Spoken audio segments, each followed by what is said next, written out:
I am Natalie, 32 years old, and until my fifth wedding anniversary, I believed I was building a legacy with the man I loved. That all changed in a single evening at the Plaza Hotel. Surrounded by 500 members of the Manhattan elite, my father-in-law took the microphone to make a toast. Instead of wishing us well, he looked me dead in the eye and called me a charity case plucked from the gutter. My husband just stood there and laughed, sipping his champagne while the room mocked me.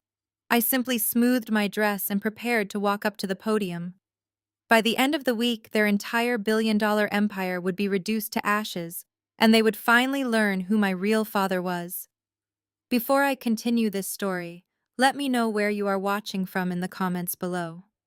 Hit like and subscribe if you have ever had to stand up to toxic people who underestimated your worth. Growing up, I was taught the value of hard work and quiet determination. I built my career as an urban planner from the ground up, earning every promotion and contract through sheer grit. When I met Preston Sinclair, the heir to the Sinclair Development Group, I thought I had found an equal partner. He was charming, ambitious, and seemed to respect my independence. We married, and for 5 years I played the role of the supportive wife while secretly using my industry expertise to save his family business from multiple financial disasters. The Sinclairs loved to project an image of untouchable wealth and superiority. To the outside world, they were real estate royalty. To me, they were a house of cards that I was quietly keeping from collapsing. I reviewed the zoning permits for their Midtown project when their own lawyers failed to notice a critical error. I secured the environmental clearances they were about to lose because of Richard's arrogance. I endured the passive-aggressive comments from my mother-in-law, the sneers from Preston's sister, and the blatant disrespect from his father. I endured it because I loved Preston and I believed he loved me. I believed we were a team building a future together. Our 5th anniversary gala was supposed to be a celebration of our union and our success. The grand ballroom at the Plaza Hotel was dripping in crystal and gold. 500 of New York's most influential developers, investors, and socialites filled the room. The air was thick with the scent of expensive perfume, roasted filet mignon, and the clinking of champagne flutes. The mayor was seated at table 4. The head of the City Planning Commission was at table 7. I wore a custom emerald gown that Preston had picked out for me, telling me I needed to look the part of a Sinclair for the press. I circulated through the crowd all evening, smiling until my cheeks ached, shaking hands with politicians, and making polite conversation with investors whose portfolios I knew inside and out. Preston stayed by my side, playing the part of the doting husband for the cameras. He held my waist, kissed my cheek, and whispered sweet nothings whenever a photographer walked by. But as the night wore on, I noticed a shift in the atmosphere. Richard Sinclair was holding court near the main stage, his face flushed with expensive scotch and unearned arrogance. He gathered the crowd's attention, tapping a silver spoon against his crystal glass. The gentle chime echoed through the massive ballroom, demanding total silence from the elite guests. Richard stepped up to the microphone, adjusting his bespoke tuxedo jacket. He looked out over the sea of wealthy faces, his gaze sweeping past the local politicians and wealthy socialites before finally landing heavily on me. "Ladies and gentlemen," Richard began, his voice booming through the state-of-the-art sound system. "Tonight we gather to celebrate 5 years of marriage for my son Preston. 5 years since he decided to bring a little bit of the working class into the Sinclair dynasty." A low ripple of uncomfortable laughter spread through the front tables. I felt my smile freeze on my face, but I kept my posture perfectly straight.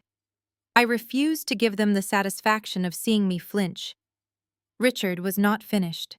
He took a sip of his drink and leaned closer to the microphone, his eyes locked on mine with malicious intent.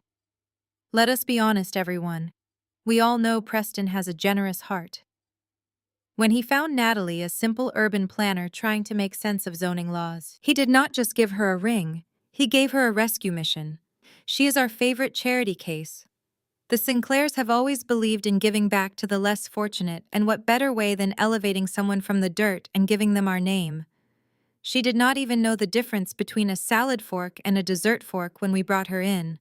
But look at her now, wearing the clothes we bought her, eating the food we provided. Let us raise a glass to Preston and his lifelong community service project. The entire ballroom erupted into chuckles and scattered applause.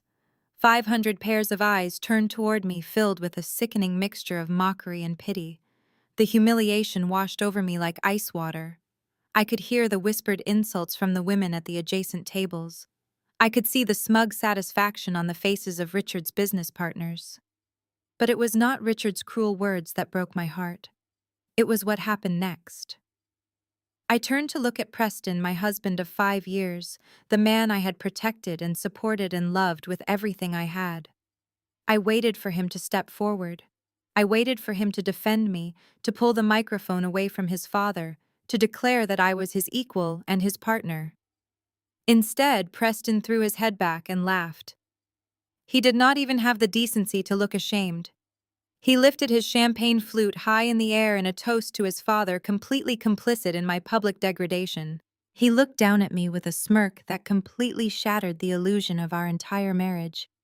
In that single defining moment, the veil dropped from my eyes. I was not his partner. I was his prop. I was a punchline for his wealthy friends. The man I had married did not exist, and perhaps he never had. The pain in my chest instantly hardened into pure, unbreakable resolve. The Sinclair family thought they were untouchable. They thought they had put a helpless working-class girl in her place. But they had just made the biggest mistake of their lives, and I was going to make sure they lost absolutely everything. The applause was still ringing in the cavernous ballroom as I pushed my chair back and stood up.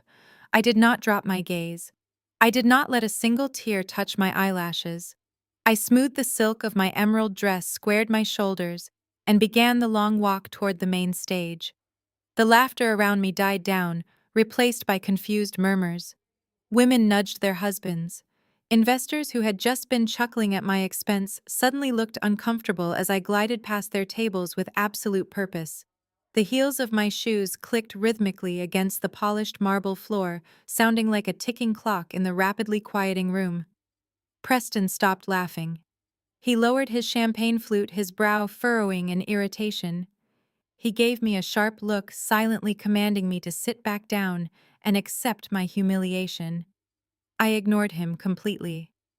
I climbed the 3 carpeted steps to the stage, my eyes fixed squarely on Richard Sinclair. The older man looked bewildered, his arrogant smirk faltering as I stepped directly into his personal space. Before Richard could utter a single word of protest, I reached out and firmly wrapped my fingers around the microphone stand. I pulled it smoothly from his grasp. He was too stunned to resist, his jaw slackening in shock as I turned my back to him and faced the sea of 500 elite guests. The ballroom went completely silent. I looked out at the sea of expectant faces, meeting the eyes of the city planning commissioner, the mayor, and the wealthy backers who kept the Sinclair empire afloat. "Thank you, Richard, for that colorful introduction," I said. My voice was perfectly steady, amplified to crystal clarity across the grand space. "It is true. 5 years ago, I brought my working-class work ethic into this dynasty. But since we are airing family truths tonight, I think the investors in this room deserve to know exactly what my charity work for the Sinclair Development Group has actually entailed." I let my gaze sweep over the front tables, where the primary stakeholders sat. Let us start with the Hudson River Project. 14 months ago, your lead developers failed to notice that the entire western parcel was zoned exclusively for maritime industrial use. You were 48 hours away from breaking ground on a luxury high-rise that would have triggered a massive federal injunction. It would have cost the Sinclair Group $80 million in immediate penalties and effectively bankrupted the commercial division. I know this because I am the one who caught the error while reviewing documents at 2 in the morning. I am the one who drafted the emergency rezoning appeal. I am the one who leveraged my professional relationships with the city council to push the variance through, quietly saving this company from complete financial ruin while Richard was on a golf trip in Scotland. A collective gasp echoed through the ballroom. I saw a prominent venture capitalist at table 3 whisper furiously to his partner, Richard's face turned a dangerous shade of crimson, but he was paralyzed by the public exposure. I did not stop. I moved on to my next point, my voice ringing with cold authority. Then there was the Marina District expansion. Your environmental impact report was flagged for severe compliance violations due to Richard's insistence on cutting corners with the soil testing. You were facing a criminal investigation by the Environmental Protection Agency. It was my urban planning credentials, my personal guarantee to the Oversight Committee, and my frantic restructuring of the development phases that kept the Sinclair executives out of federal court.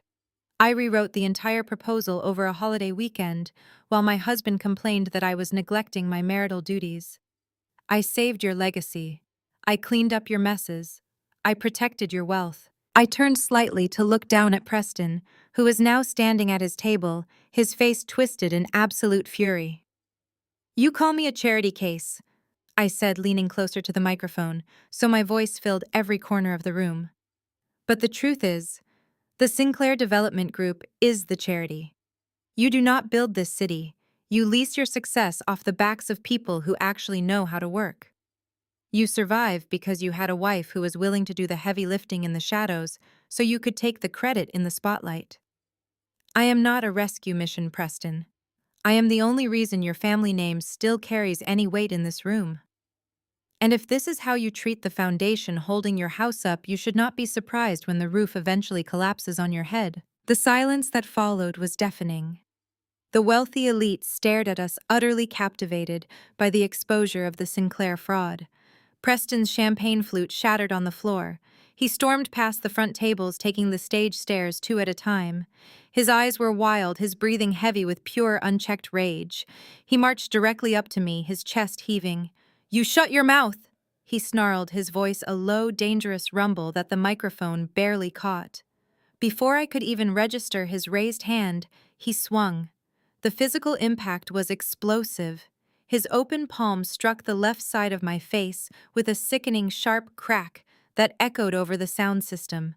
The force of the blow snapped my head to the side and sent me stumbling backward against the podium. The room went dead silent. For 1 second, nobody breathed. Then cruel murmurs erupted from the elite crowd, a collective judgment not of his violence, but of my audacity. Preston stepped closer, leaning over my shoulder as I tasted warm blood pooling in the corner of my mouth. He grabbed my arm tightly, his fingers digging into my skin. "You are absolutely nothing without my last name," he hissed, his breath hot against my ear. The sharp sting on my cheek radiated across my jaw, leaving a numbing heat in its wake. I stood perfectly still on the carpeted stage of the grand ballroom. The metallic taste of copper flooded my mouth as a thin stream of warm blood pooled in the corner of my lip. I did not raise my hand to cradle the impact. I did not cower or turn my face away from the 500 pairs of eyes watching me. Instead, I slowly lifted my chin and met his cold gaze. His chest was heaving under his tailored tuxedo. The veins in his neck stood out in stark relief against his flushed skin. He expected me to crumble. He expected tears, apologies, or a desperate scramble to save whatever dignity remained. He expected the quiet, accommodating woman he had married 5 years ago to retreat into the shadows where she belonged. But the woman standing before him now was entirely different. The slap had not broken me. It had shattered the invisible chains of obligation and false loyalty that had kept me bound to the Sinclair family for half a decade. The deafening silence of the room pressed in on us, heavy with the judgment of the Manhattan elite. They were waiting for the final act of my humiliation, eager to see the working-class charity case put back in her proper place. I raised my left hand, deliberately moving with a slow and steady grace. My fingers brushed against the heavy diamond ring resting on my third finger. It was a flawless 3-carat stone that Richard Sinclair had insisted Preston buy to ensure the family image remained untarnished. It had always felt too heavy, too ostentatious, a glittering shackle disguised as a symbol of devotion. With fluid precision, I slid the platinum band over my knuckle. The metal felt ice cold against my skin as it slipped free. Richard had left his half-full champagne flute resting on the wooden podium just inches from my hand. Without breaking eye contact with Preston, I held the ring over the crystal rim and let it fall. The heavy diamond hit the bottom of the glass with a sharp, resonant clink. The bubbles hissed and foamed around the stone, drowning the symbol of our marriage in expensive vintage champagne.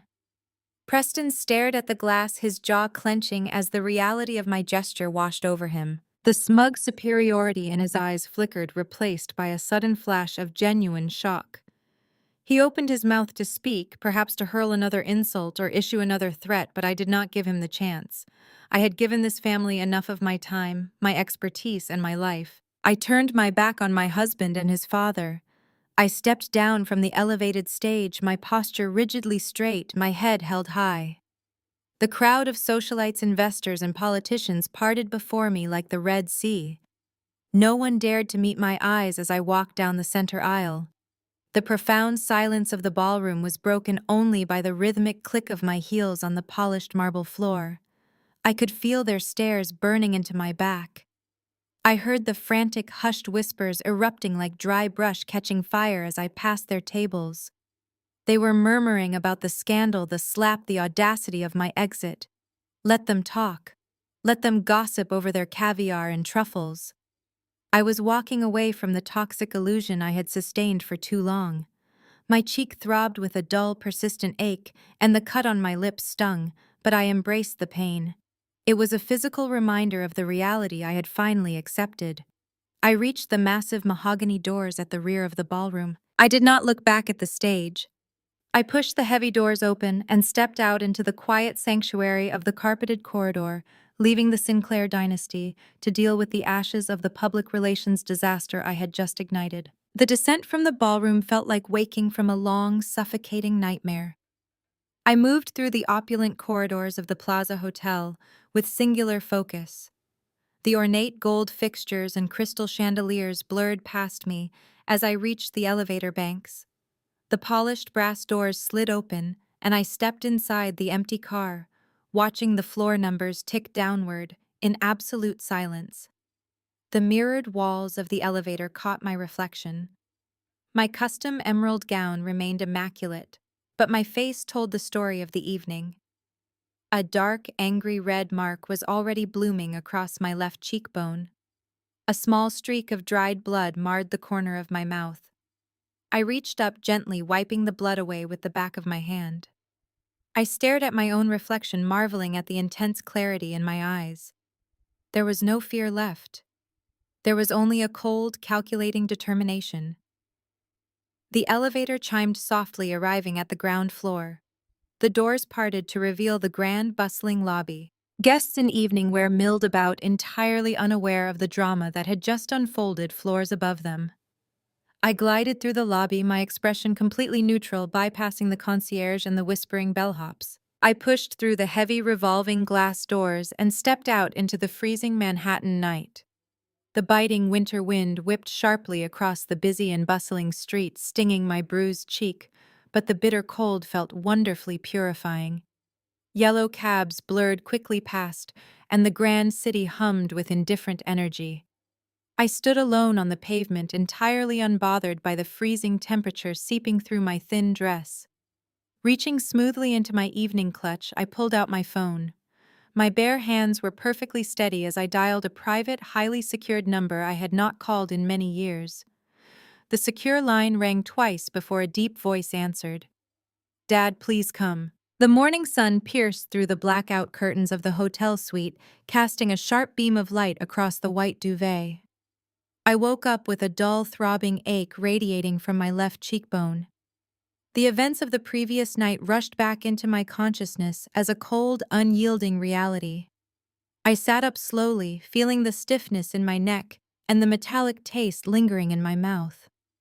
The suite was a quiet sanctuary high above the chaotic noise of the Manhattan streets. I had booked it late last night using my personal credit card, needing a safe place to regroup before my father arrived. Walking into the marble bathroom, I avoided looking at my reflection immediately. Instead, I turned on the brass faucet and let the freezing water run over my wrists. When I finally looked up, the bruise was undeniable. A deep, angry purple shadow had blossomed across my skin, a physical testament to the end of my marriage. I touched it gently, feeling no urge to cry. The tears had been completely burned away by the sheer audacity of Preston's betrayal. I walked back into the main living area, wrapping a plush hotel robe around my shoulders. The silence of the room was broken by the harsh buzz of my cell phone resting on the nightstand. I picked up the device and saw a flood of notifications. There were 42 missed calls and a barrage of text messages, all from Preston. He had not spent the night reflecting on his actions or feeling remorse for striking his wife. Instead, his messages were a masterclass in arrogance and gaslighting. I opened the thread and read through his demands, my expression hardening with every word. The first text read, "You are making a massive mistake. Turn around and come back inside right now. Do not embarrass me further." The messages that followed grew increasingly hostile. He commanded me to return to our penthouse, pack my things, and prepare a public apology. "You lost your mind tonight," another text stated.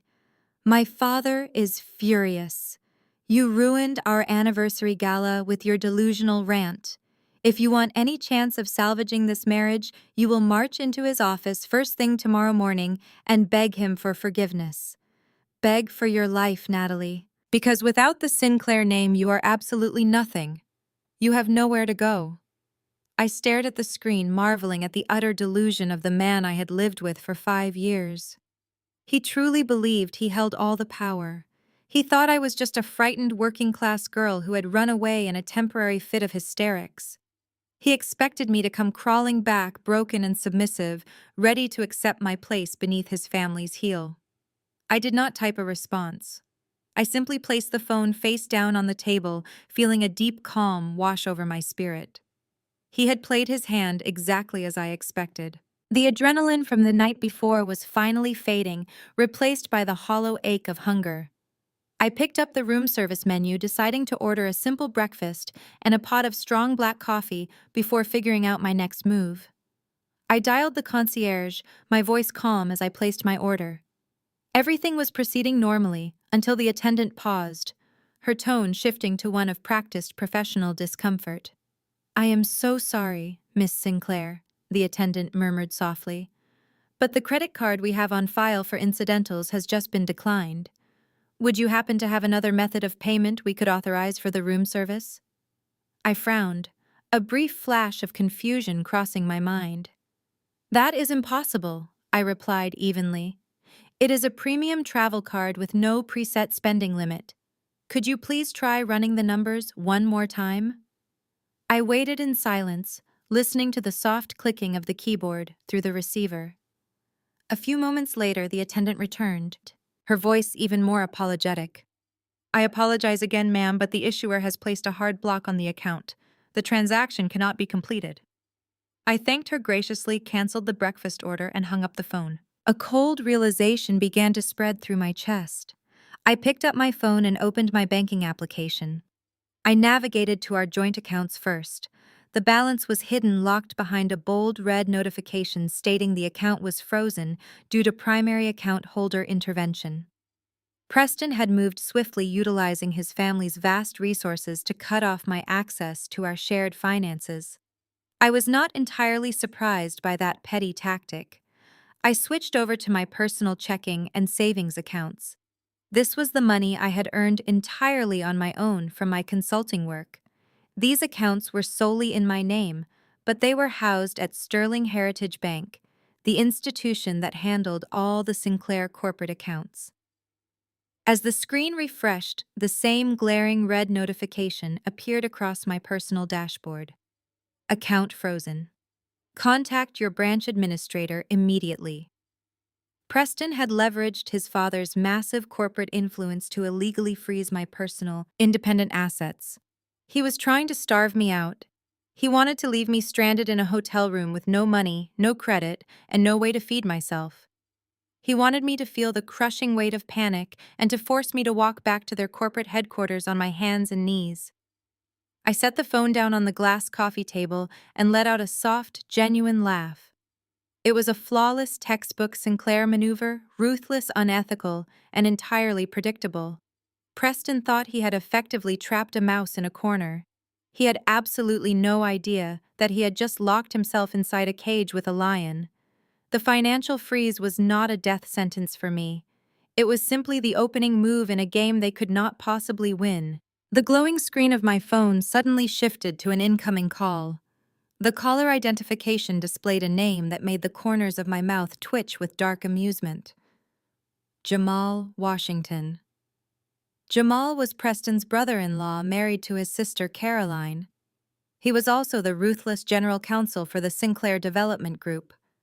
Jamal had clawed his way to the top of the corporate legal ladder by being merciless. He was a master of intimidation, a man who viewed the law not as a shield, but as a weaponized bludgeon to protect Sinclair assets. I knew exactly why he was calling so early. Preston was too much of a coward to handle the fallout of his own violent actions, so he dispatched the family attack dog to force me into submission. I let the phone ring 3 times, controlling my breathing. I tapped the screen to accept the call, instantly pressing the speaker icon. Before uttering a single greeting, I swiped down on my tablet and activated an encrypted audio recording application. The small red indicator light blinked to life, capturing every sound in the quiet hotel suite. "Hello, Jamal," I said, my voice smooth and perfectly composed. I did not sound like a battered, terrified wife. I sounded like a woman waiting for a business proposition. Natalie Jamal purred through the speaker. His tone was dripping with that signature patronizing warmth he used before he eviscerated opposing counsel in a boardroom. "I am so glad I caught you. I was worried you might be too distraught to have a rational conversation after your public breakdown last night." "I am perfectly rational," I replied, staring at the blinking red recording light. "What can I do for the Sinclair legal department this morning?" Jamal chuckled, a low sound, carrying a sharp edge of menace. "Let us skip the pleasantries, Natalie. You caused a massive public relations disaster for my clients. You breached multiple non-disclosure agreements by publicly discussing proprietary corporate developments. By disclosing confidential internal restructuring processes to an unvetted audience, you have engaged in actionable corporate espionage. You have willfully misappropriated trade secrets and committed a breach of fiduciary duty." The fabricated legal jargon was designed to completely overwhelm me. He threw heavy terminology at me, hoping I would panic at the threat of federal lawsuits. He wanted me to feel the crushing weight of the Sinclair legal machine. I remained entirely silent, letting him fill the space with his arrogance. My silence must have signaled fear to him, because his tone shifted to aggressive interrogator. "We have already drafted the civil complaints, Natalie. We are prepared to bury you under a massive mountain of litigation. We will garnish your future wages, seize any independent assets you claim to have, and drag your professional reputation through the mud until no firm will ever hire you again. You will be tied up in court hearings for 2 decades. I let out a soft, measured sigh. "That sounds incredibly expensive and time-consuming, Jamal. What is the alternative?" I asked, feeding him the exact lines he needed to hang himself. I knew he was recording the call on his end, too likely planning to edit my responses to sound submissive. But I was capturing the raw, unedited extortion. "The alternative is quite simple," Jamal stated, the aggressive edge returning to a victorious purr. "A courier is currently en route to your hotel. He is bringing a post-nuptial agreement and a divorce settlement package. You are going to sign these documents immediately. The terms are non-negotiable. You will walk away from this marriage with absolutely zero assets. You will relinquish any claim to spousal support, property division, or compensation for the consulting work you performed for the Sinclair Group. You will also sign a lifetime non-disparagement clause. If you do this, we will drop the corporate espionage charges." I stared at the city skyline through the window. "You want me to walk away with nothing?" I clarified, keeping my tone perfectly even so the recording would catch his extortionate demands clearly. "You froze my accounts, Jamal. You know I currently have no access to my own funds. How do you expect me to even hire legal representation to review these documents before I sign them?" Jamal let out a sharp, mocking laugh that echoed through the hotel suite. "Oh, Natalie, We both know you cannot afford a lawyer right now. Your personal accounts have been indefinitely frozen, pending our internal fraud investigation. You have exactly $0 to your name. You are sitting in a hotel room you cannot buy breakfast in. You cannot afford to fight us. You cannot afford a retainer for any attorney who would dare go up against my firm. You are completely out of options. His voice dripped with cruel satisfaction. He was relishing his perceived victory, confident that he had flawlessly executed Preston's cowardly strategy. He truly believed he had cornered a helpless woman and stripped her of her dignity. Sign the papers. Save yourself the humiliation of a public destruction. The courier will be there in 20 minutes. Do not make me ruin your life. He ended the call without waiting for my response. The line went dead, leaving a heavy silence in the hotel suite. I reached forward and tapped the screen of my tablet, stopping the audio recording. I saved the file, backing it up immediately to 3 separate encrypted cloud servers. I felt no fear. I felt no panic over the empty bank accounts or the hollow legal threats. Jamal Washington had just handed me the exact leverage I needed to permanently dismantle his career. He had aggressively threatened me with fabricated corporate charges to extort a favorable divorce settlement and explicitly admitted to leveraging a malicious financial freeze to deny me legal counsel. It was textbook extortion and a career-ending violation of the legal code of ethics. I sat in the quiet suite staring at the encrypted files that secured my future. The heavy silence was shattered by a sharp, rhythmic knocking at the door.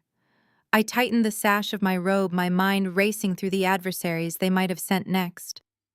I walked slowly across the plush carpet, peering through the small brass peephole. Standing in the hallway was Caroline Preston's older sister and Jamal's wife. She wore an immaculate designer trench coat, holding 2 oversized cups from an expensive artisanal coffee shop. I unlatched the deadbolt. Caroline did not wait for an invitation. She pushed her way inside, bringing a cloud of heavy floral perfume. "Oh, Natalie, you poor thing!" Caroline cooed, her voice dripping with artificial sympathy as she breezed into the living area. She set the cups on the glass table, silently cataloging the modest furnishings. "I just had to come see you. When Preston told us you ran off to hide in a hotel, I knew you needed some girl talk. The men simply do not understand how emotional these marital spats can get." I closed the door firmly, leaning against the solid wood.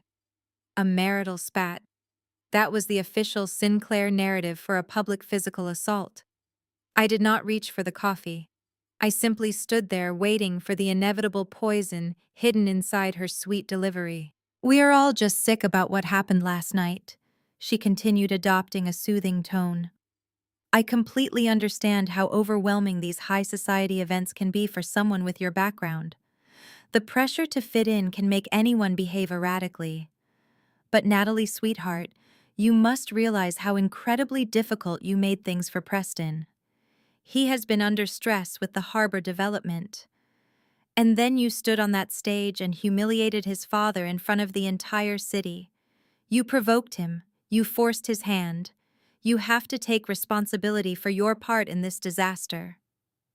The slap was unfortunate, but you practically begged for a physical reprimand by causing such a massive scene." I listened to her words, marveling at the effortless way she twisted reality. She was executing a flawless gaslighting campaign, attempting to convince me that the violence inflicted upon my face was entirely my own fault. Caroline stepped closer, reaching out as if to touch my arm, but I subtly shifted my weight backward, denying her the contact. "You need to understand how this family works," she said, dropping the sweet facade, allowing the cold, arrogant core of her personality to shine through. "You were allowed into our circle because Preston took a liking to you. But there is a hierarchy here. You are not a Sinclair by blood. You do not get to dictate terms or challenge the patriarch. Your role is to smile, look pretty, and be grateful for the lifestyle we have generously provided you. When you forget your place, there are consequences. Now my husband is sending over some paperwork to help resolve this mess quietly. Jamal is doing you a massive favor by not pressing forward with the corporate espionage charges. All you need to do is sign the documents when the courier arrives. Be a good girl, apologize to Preston and walk away quietly. If you do this smoothly, I will personally make sure Preston pays for a nice apartment for you, somewhere out of the city. Consider it severance pay for your 5 years of service to the family." She smiled genuinely, believing she was offering me a profound mercy.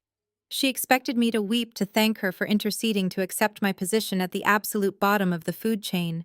Instead, I straightened my posture and looked at her with pure ice. "Caroline." I began, my voice eerily calm and devoid of any emotion. "You came here thinking you could manipulate a terrified victim into surrendering her entire life. You thought your rehearsed psychological abuse would break my spirit. But you have fundamentally misunderstood the situation. I am not a helpless charity case, and I am certainly not a subservient employee you can dismiss with a meager severance package. You and your husband rely on intimidation because you have never fought a fair battle. You think your last name is a shield, but it is just a target.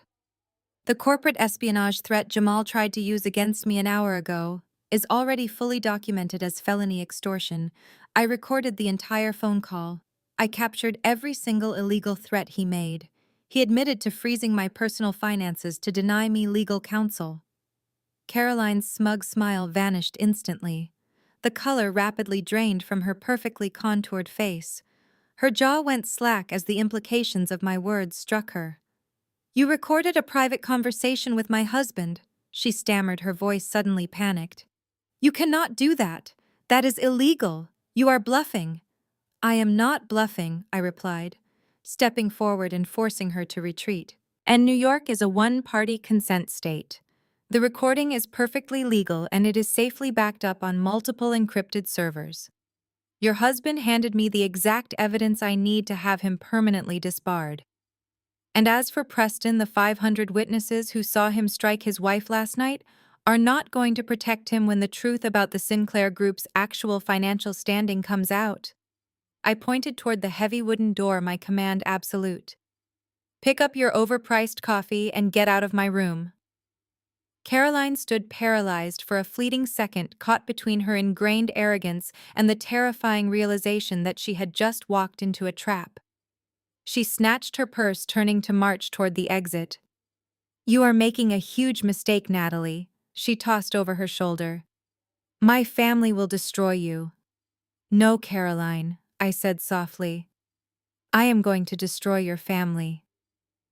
I closed the door, sliding the heavy brass lock into place perfectly. The heavy brass lock clicked into place, sealing the hotel suite against the toxic influence of the Sinclair family. I stood alone in the quiet room, my breathing steady and my mind remarkably clear. Caroline had come to deliver a death sentence, fully expecting me to cower and beg for the meager scraps they were willing to throw my way. They believed that freezing my accounts had rendered me completely powerless. They assumed that a woman who married into their dynasty possessed nothing of her own, no resources, no leverage, and no lifeline. It was a comforting illusion they had constructed, built on their relentless need to feel superior. I walked away from the door and moved toward the glass desk near the window. I opened my personal laptop, the screen illuminating my bruised face in the dim morning light. I felt no panic over the zero balances flashing on my domestic banking applications. The financial starvation tactic was entirely useless against a woman who had spent her entire adult life hiding her true identity behind a carefully crafted facade of working-class ambition. I had met Preston while operating under the guise of an ordinary urban planner, a woman determined to make her mark on the city through sheer effort and late nights. I drove a modest car, lived in a practical apartment, and never once hinted at the generational wealth that flowed through my actual veins. My father had raised me to understand that money was a tool, not a personality trait. He taught me that true power was silent, operating in the shadows, while the foolish and arrogant danced in the spotlight. For 5 years, I had successfully maintained that humble disguise. I had allowed the Sinclairs to look down on me, to mock my background, and to treat me as their philanthropic project. I had swallowed their insults because I valued the love I thought I shared with my husband more than my own pride. But Preston had fundamentally destroyed that bond when he struck me across the face and laughed with his father. Now the disguise was coming off. I opened a secure browsing window and navigated to an obscure web address. The landing page was entirely blank, displaying only a simple gray background without a single logo or identifying marker. I typed a complex sequence of alphanumeric characters into the hidden command line. A biometric prompt appeared on the screen. I placed my thumb against the fingerprint scanner built into my device, waiting as the encrypted connection bounced through multiple international servers. A soft chime signaled the successful authentication. The screen transitioned to the dashboard of a private banking institution located deep within the financial district of Geneva, Switzerland. This was a realm of wealth completely detached from the local institutions the Sinclair Group bullied and manipulated. I clicked on a portfolio labeled simply with my mother's maiden name. The screen populated with figures that dwarfed the entire liquid capital of Preston's corporate empire. For over a decade, I had allowed this specific trust fund to sit completely dormant, gathering interest and compounding silently while I lived on a standard planner salary. I reached for my phone and dialed a dedicated international number. The line connected almost instantly. A polished, distinctly European voice greeted me on the first ring. "Good morning, madam," the wealth manager said, his tone reflecting the absolute discretion required to manage extreme wealth. "It is a pleasure to hear from you. I hope you are having a pleasant day." I kept my gaze fixed on the sprawling Manhattan skyline outside the window. "Good morning, Julian," I replied smoothly. "I am calling to authorize a complete activation of the primary trust. I need the full liquidity of the $50 million reserve made available for immediate deployment across my operational accounts." Julian did not hesitate, nor did he ask any probing questions about why a dormant account of that magnitude was suddenly being brought online. "Of course, madame," he answered efficiently. "I will initiate the transfer protocols immediately. The funds will be fully accessible and cleared for global transactions within the next 10 minutes. Will you be requiring any additional legal or strategic acquisitions teams activated today?" "Not yet." "Julian," I instructed, watching the digital numbers on my screen begin to shift from pending to active status. "Just ensure the capital is ready for rapid deployment. We are going to be making some significant real estate maneuvers very shortly. I will contact you when the initial targets have been established." "Understood perfectly," he replied. "The confirmation codes have just been routed to your secure terminal. It is a privilege to assist you, madam." I ended the call and set the phone down on the smooth glass surface of the desk. The $50 million was now fully active, a vast and lethal arsenal waiting at my fingertips. The Sinclair family thought they had stripped me of my ability to fight back. They thought they had backed me into a corner where my only option was surrender. They were profoundly mistaken. I was not going to simply defend myself against their malicious corporate lawsuits and their pathetic divorce settlement offers.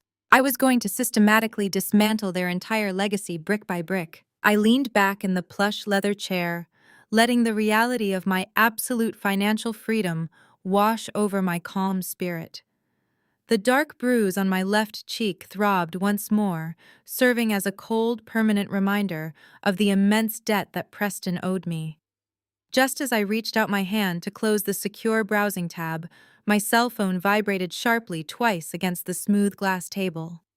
The dark screen illuminated with a brief, newly delivered text message from a highly encrypted number.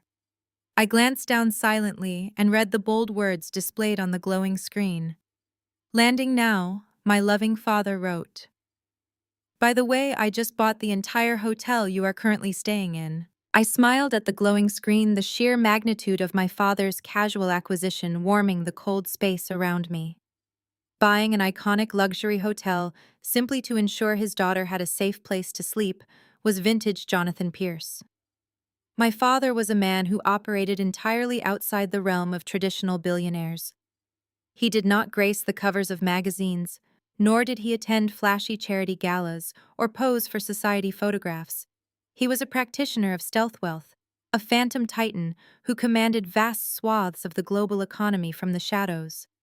To the elite circles of Manhattan, he was a myth, a ghost story whispered in boardrooms when deals mysteriously collapsed or hostile takeovers happened overnight. To me, he was just Dad.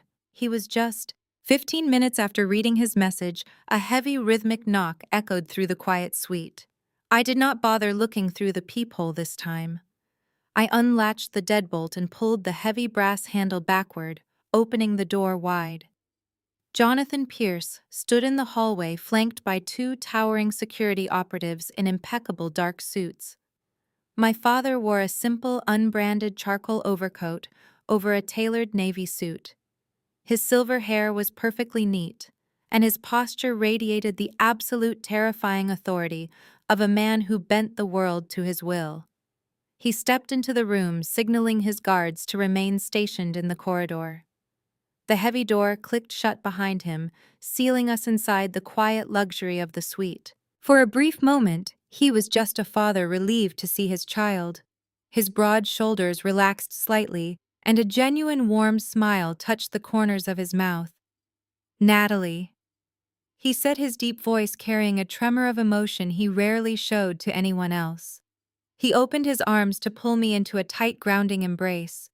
I stepped forward, wrapping my arms around him, breathing in the familiar scent of cedar and expensive espresso. I rested my head against his shoulder, letting the tension of the past 12 hours drain from my muscles. It was the first time since Preston struck me that I allowed myself to feel truly safe. We stood there for a long moment in the silent room. Then my father pulled back slightly, holding me by the shoulders to look at my face. As his piercing gray eyes scanned my features, his expression underwent a chilling transformation. The warm, loving father vanished in a fraction of a second, replaced entirely by the ruthless apex predator of the financial world. His gaze locked onto the dark, angry bruise blooming across my left cheekbone and the small, healing cut at the corner of my mouth. The temperature in the hotel suite seemed to drop 10 degrees. The silence between us stretched, growing heavy and dangerous. His jaw clenched, a muscle feathering beneath his skin as he processed the violent reality written across my bruised face. "Who did this?" he asked. His voice was no longer warm. It was a deadly quiet whisper that carried the promise of absolute destruction. His eyes were completely devoid of mercy, hardening into chips of frozen steel. "Preston," I answered evenly, refusing to look away or hide the damage my husband had inflicted. He slapped me across the face on the main stage of the anniversary gala, right in front of his father and 500 of their closest friends. I exposed a fraction of their corporate incompetence, and he decided to remind me of my place in their hierarchy. My father did not shout. He did not curse or throw things. True power never needs to raise its voice. He simply released my shoulders, reached into the pocket of his overcoat, and retrieved his encrypted smartphone. He tapped a single button, bringing the phone to his ear. The line connected immediately. "Marcus." My father commanded, his tone icy and precise. "I want the Sinclair Development Group completely liquidated by the end of the business day. I want their credit lines severed, their corporate assets frozen, and their active development sites shut down by our private inspectors. Call in every single favor, leverage every shadow account, and bleed their holding companies dry. I want Richard and Preston Sinclair personally bankrupt, completely destitute, and facing federal insolvency charges before the sun sets on this city. Do not leave them a single penny. Execute the order now." "Wait," I said, stepping forward and placing my hand firmly over his phone. I pressed my fingers against the device, lowering it away from his ear. My father looked at me, his eyes blazing with a protective fury that demanded immediate vengeance. He was ready to wipe the Sinclair dynasty off the face of the earth with a single phone call. But I shook my head, maintaining my calm, steady composure. "Dad, please tell Marcus to stand down. Do not liquidate them today." My father frowned, clearly struggling to understand my restraint. "Natalie, he struck you," he said, his voice tightening with barely controlled rage. "They put their hands on my daughter. They humiliated you in public and thought they could get away with it because they believed you were unprotected. I am going to crush their empire into dust and make them beg for mercy on the street. Bankrupting them is exactly what they deserve." Bankrupting them in private is entirely too kind, I replied, my voice ringing with absolute certainty. If you destroy their companies from the shadows, they will simply play the victim. They will blame market fluctuations or anonymous corporate raiders. They will hide behind their social connections and pretend it was a tragic turn of luck. They value their pride, their prestige, and their high society status far more than they value their actual bank accounts. Taking their money is just not enough. I want to take their dignity. I want to strip them of their false legacy exactly where they value it the most. We will do this in public. My father slowly lowered his smartphone, the icy rage in his eyes softening into a gaze of profound, calculating respect. He understood immediately. A swift, silent assassination of the Sinclair corporate accounts would only allow them to spin a narrative of tragic victimization. They would retreat to their Hamptons estates, whisper about market volatility, and preserve the polished veneer of their high society reputation. To truly break a family that worshipped at the altar of public perception, the execution had to be a televised spectacle. I did not want them to merely lose their money. I wanted them to lose their absolute sense of superiority, and I wanted the entire city to watch it happen. My father pressed a button to end the active call with his strike team, sliding the device back into the inner pocket of his tailored overcoat. He nodded once, a sharp, decisive movement that signaled the beginning of our strategic alignment. He turned toward the heavy suite door, issuing a quiet command to his security detail in the corridor to ensure we were completely undisturbed, then walked over to the expansive glass desk where my laptop still glowed with the interface of my Swiss banking portal. We took our seats side by side, perfectly synchronized in our intent. The morning sun continued to rise over the Manhattan skyline, illuminating the suite with a crisp, unforgiving light. I navigated away from my personal trust dashboard and opened a highly encrypted analytical terminal. My father produced a sleek titanium drive from his briefcase, inserting it into my machine. Within seconds, we bypassed the superficial, heavily sanitized financial reports the Sinclair Development Group provided to their public shareholders and gained direct access to the raw, unedited ledgers circulating through the shadow banking networks. We ignored the smaller, stabilized projects I had already salvaged for them over the years. The Hudson River residential towers and the Marina District commercial spaces were profitable, but they were not the heart of the empire. We were hunting for the vital artery, the singular vulnerability that could bleed the entire dynasty dry. We directed our focus entirely on Sinclair Harbor. Sinclair Harbor was Richard Sinclair's magnificent, blinding obsession. It was a sprawling billion-dollar waterfront development designed to cement the family legacy for the next century. The blueprints featured towering glass condominiums, high-end retail promenades, a private marina for luxury yachts, and a sprawling corporate headquarters that would bear their name in glowing 50-foot letters. Preston had spent the last 2 years bragging about this specific project at every elite dinner party, using it to secure his position as the visionary heir to the throne. But as we dug into the encrypted internal accounting files, the glorious facade of Sinclair Harbor began to rot before my eyes. The numbers scrolling across my screen painted a picture of absolute terrifying desperation. The Sinclairs were bleeding cash at an apocalyptic rate. My father leaned closer to the monitor, his silver hair catching the morning light, as his eyes rapidly processed the complex columns of debt.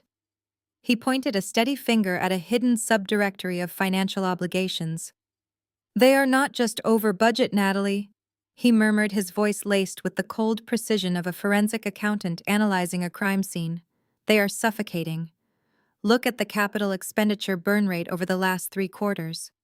Richard Sinclair has been lying to his primary lenders. When the traditional banks refused to extend their credit lines due to construction delays and ballooning material costs, the Sinclairs did not scale back the project. Their monumental arrogance would not allow them to admit defeat or show weakness to their peers. Instead, they turned to the shadow market. I pulled up the loan origination documents, my eyes scanning the exorbitant interest rates and draconian repayment terms. They had taken out massive, highly toxic mezzanine loans from unregulated private equity firms and aggressive shadow investors.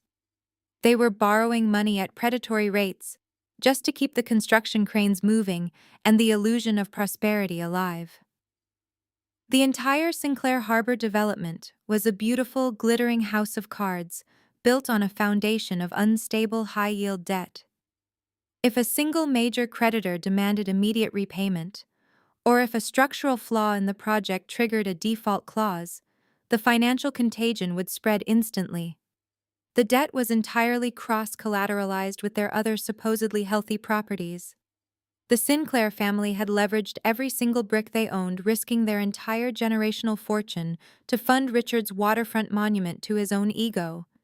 They were dancing on the edge of a sheer cliff, completely oblivious to the fact that I now held the power to push them over. As we continued to map the intricate web of their financial ruin, my father paused, his brow furrowing as he scrutinized a massive recurring operational expense buried deep within the project's quarterly budget.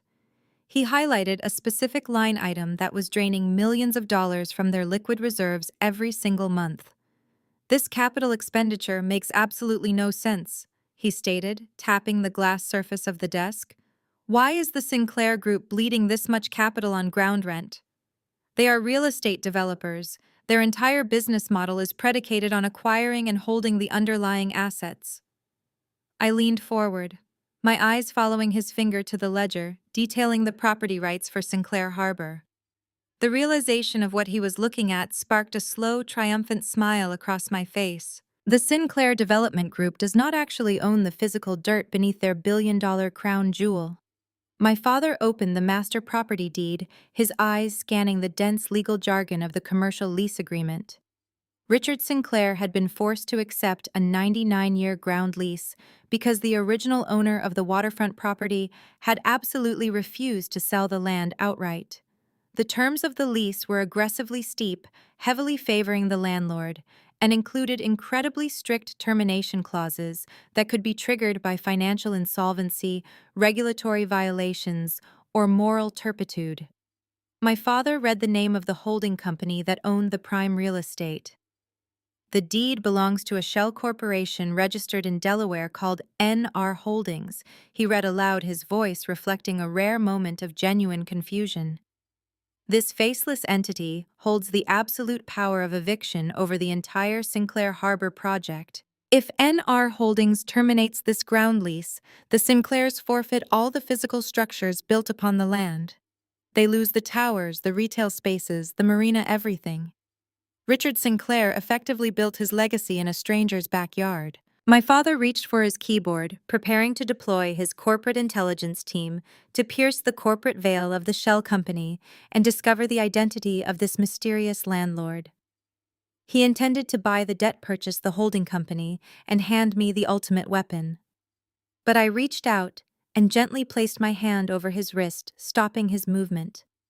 "You do not need to dispatch the intelligence team to find the owner.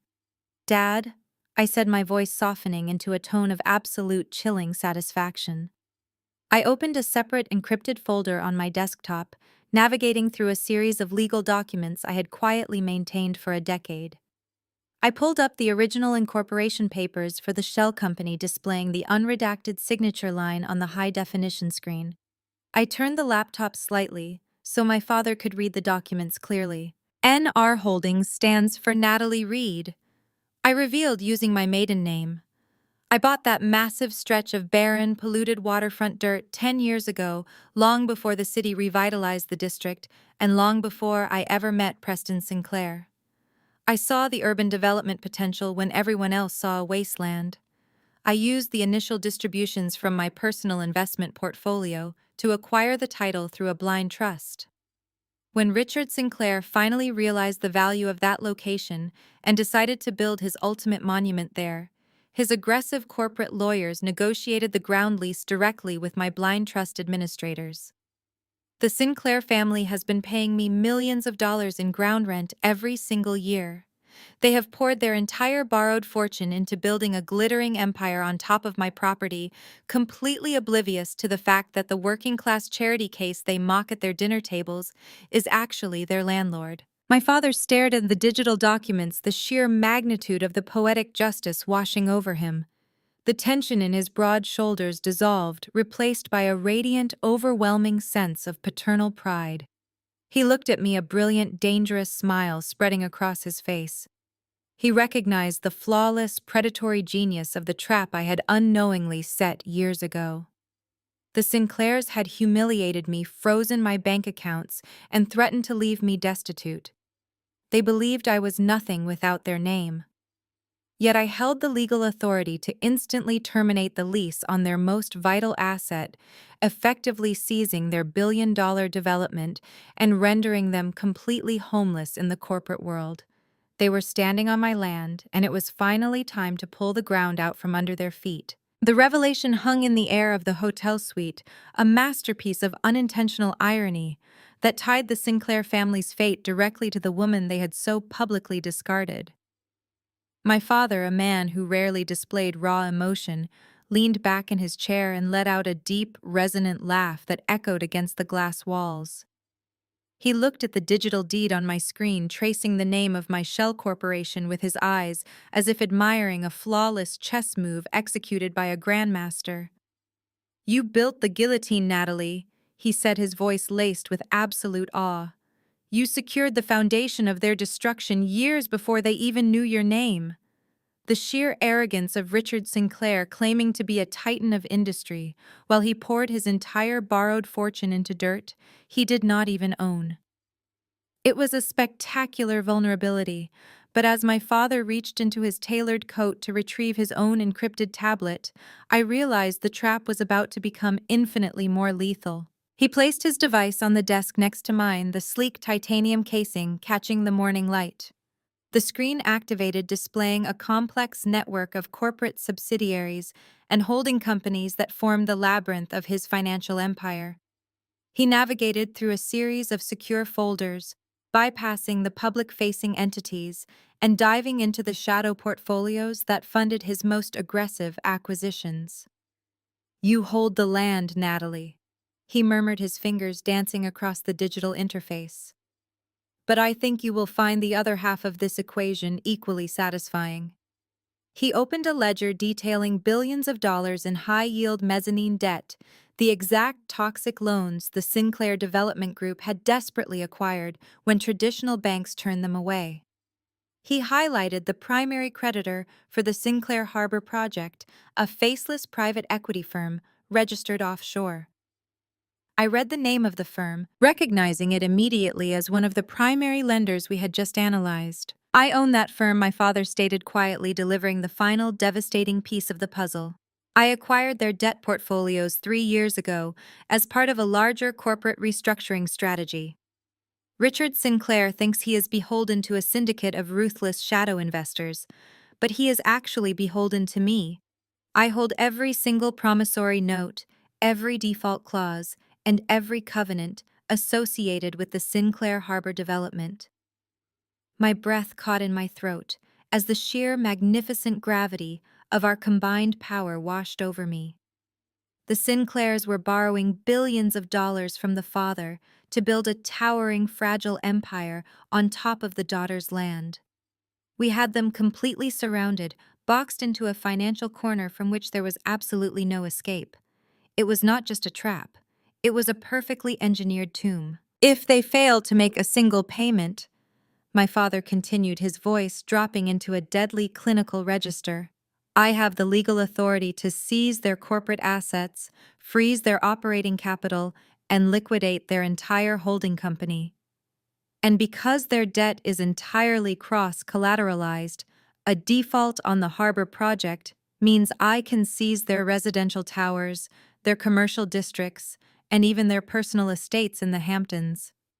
They have pledged their entire generational wealth to me."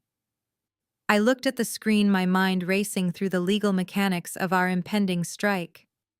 "But they have not missed a payment yet," I noted, keeping my analytical focus sharp. "They are bleeding cash, but Richard is liquidating his other assets just to keep the harbor loans current. He knows that defaulting on the shadow debt would trigger an immediate corporate execution. He is desperate to reach the grand launch gala tomorrow so he can secure new domestic investors and refinance the debt. My father smiled a cold, predatory expression that mirrored my own internal resolve. He does not need to miss a payment for us to trigger the collapse, he explained, tapping the screen to bring up the specific covenants of the commercial loan agreement. These high-yield contracts contain very specific moral turpitude clauses. If the managing partners of the borrowing entity engage in public conduct that severely damages their reputation, or if they face catastrophic legal action that jeopardizes the viability of the underlying collateral, the lender has the right to recall the entire loan immediately. It is an instant death sentence. And your lease termination provides the exact catastrophic legal action required to trigger the recall. When you terminate their ground lease, they lose the collateral.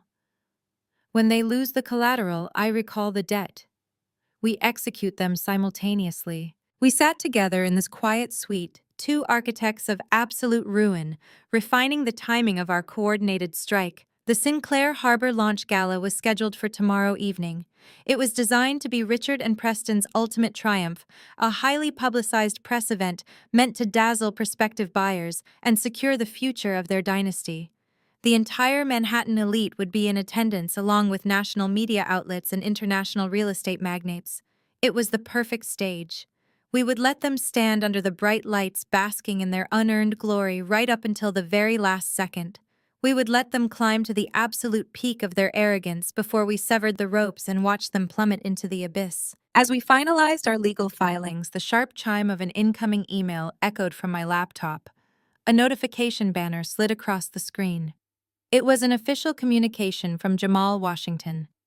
I opened the message, my eyes scanning the threatening paragraphs. Natalie, the email began. You are expressly prohibited from attending the launch gala tomorrow. Security will deny you entry. Sign the divorce settlement by morning or we proceed with the corporate espionage filings. Do not attempt to contact Preston. I calmly closed his pathetic message and then opened a blank legal template. I began drafting the formal lease termination notice. 24 hours later, the grand launch of the Sinclair Harbor development was fully underway.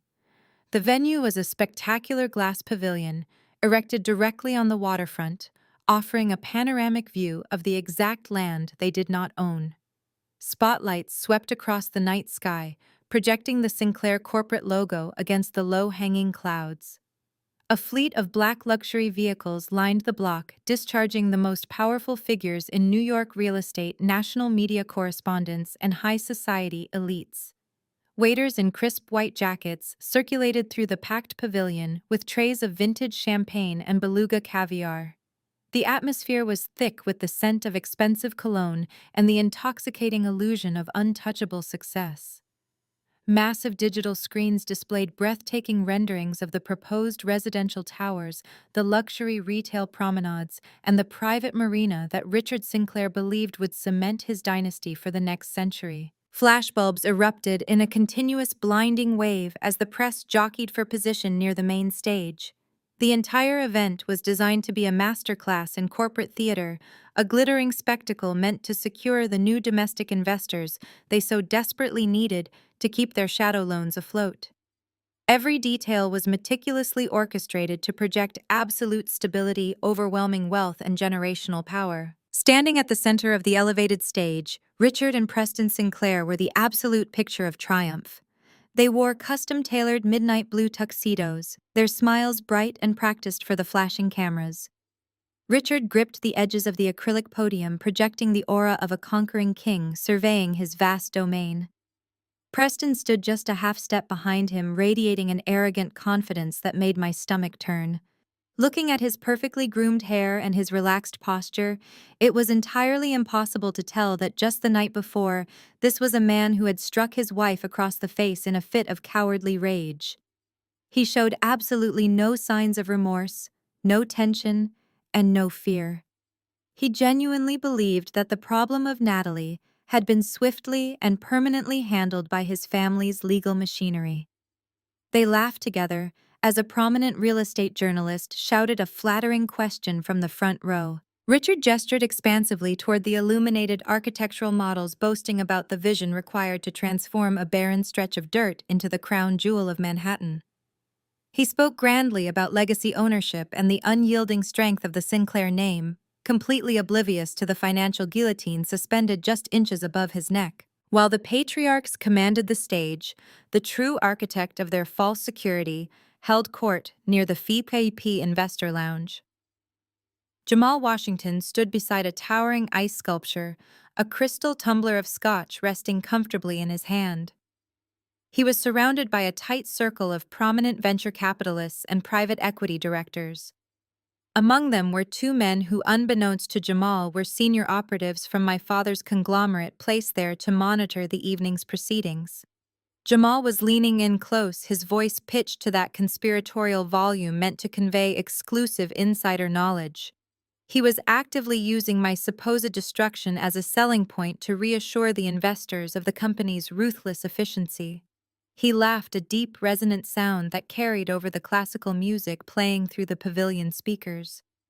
I assure you, gentlemen, the Sinclair portfolio is completely insulated from any domestic distractions, Jamal bragged smoothly. We had a minor issue with Preston's wife attempting to cause a public relations disturbance, but the legal department neutralized the threat before breakfast. He took a slow sip of his scotch, his eyes gleaming with malicious pride. She was a textbook gold digger, trying to leverage a marital dispute into a corporate payout.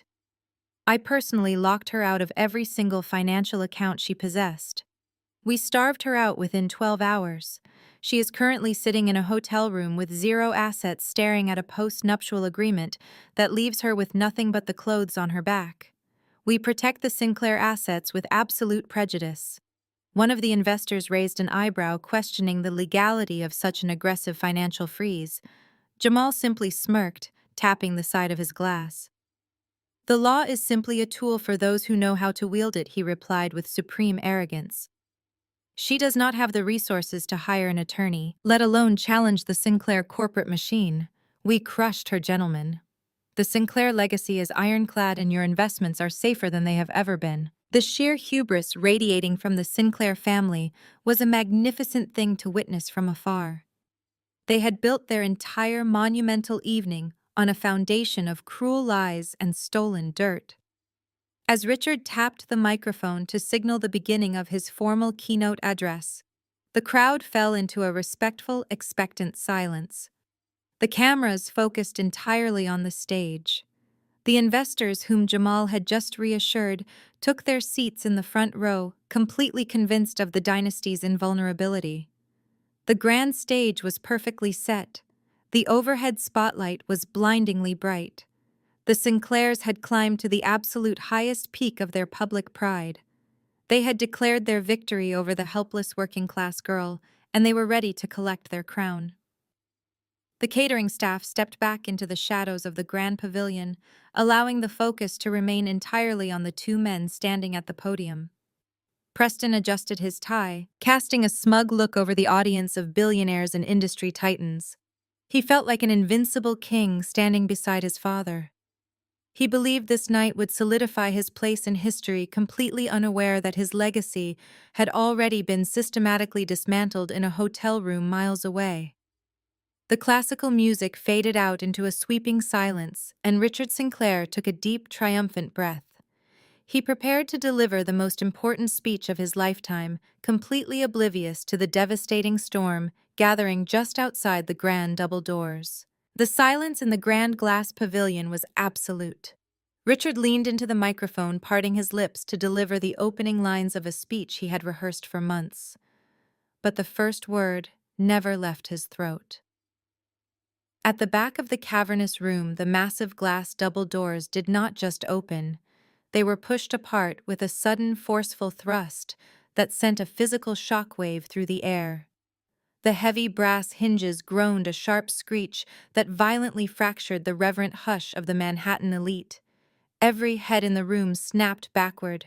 500 faces turned in unison, their expressions shifting from polite attention to sheer shock. The flashing lights of the press cameras abruptly halted, plunging the entryway into stark focus. I stepped over the threshold, leaving the freezing night behind me, and walked directly into the blinding center of their glittering world. I was no longer the quiet, accommodating woman who had stood on a stage 24 hours earlier, wearing a shimmering emerald gown and a polite smile. I had shed that manufactured skin completely. Tonight, I was dressed for a corporate execution. I wore an immaculate razor-sharp charcoal power suit cut from the finest Italian wool. The lines were fierce and unapologetic, tailored to project absolute uncompromising authority. My hair was pulled back into a severe twist, exposing the fading remnants of the purple bruise on my left cheekbone. I wore no makeup to cover Preston's handiwork. Let them see it. Let them look at the violent reality of the dynasty they were so eager to fund. My heels struck the polished floor with the steady cadence of a ticking clock. I radiated a pure, cold power that completely consumed the oxygen in the room. As I began my deliberate march down the grand center aisle, the sea of billionaires, socialites, and media correspondents instinctively parted before me. No one dared to block my path. The sheer force of my presence seemed to physically push them aside. I saw the faces of the investors Jamal Washington had just been reassuring in the VIP lounge. Their smug expressions melted into masks of sudden, deep confusion. They looked from me to the stage, their sharp financial instincts sensing an anomaly in the carefully curated Sinclair narrative. A truly defeated woman did not carry herself with the terrifying grace of a predator who had successfully cornered her prey. I kept my gaze locked squarely on the elevated stage at the front of the pavilion. I did not blink. I did not acknowledge the frantic, hushed whispers rippling through the rows of gilded chairs. In the front row, I spotted Caroline Sinclair. The complacent, arrogant smirk she had worn since her ambush at my hotel room instantly evaporated. Her manicured hand flew to her throat, her eyes widening as she recognized the heavy leather-bound portfolio tucked securely under my left arm. Nearby, Jamal Washington spilled a generous splash of his expensive vintage scotch onto his polished leather shoes. The ruthless lawyer froze, his predatory confidence shattering into a sudden, highly visible panic. He understood the implications of my arrival better than anyone in the room. The extortion had failed. The financial freeze had been completely ineffective. The mouse had not surrendered to the trap. On the grand stage, the illusion of the Sinclair dynasty's absolute control began to publicly hemorrhage. Richard Sinclair stood frozen behind the acrylic podium, his knuckles turning stark white as he gripped the edges.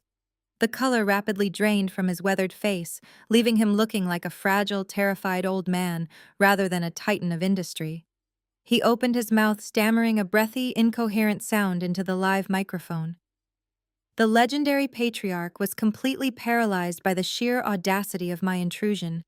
He had built his entire empire on the assumption that working-class people simply faded away when intimidated by wealth. He had no protocol for a woman who marched directly back into the fire. It was Preston who finally shattered the frozen tableau. The shock of seeing me stride down the center aisle triggered a defensive, venomous rage. He could not fathom how I had bypassed the heavy security perimeter.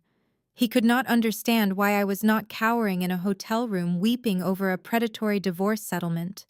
His fragile ego, fueled by the presence of his wealthy peers and the flashing cameras of the national press, demanded an immediate theatrical display of dominance.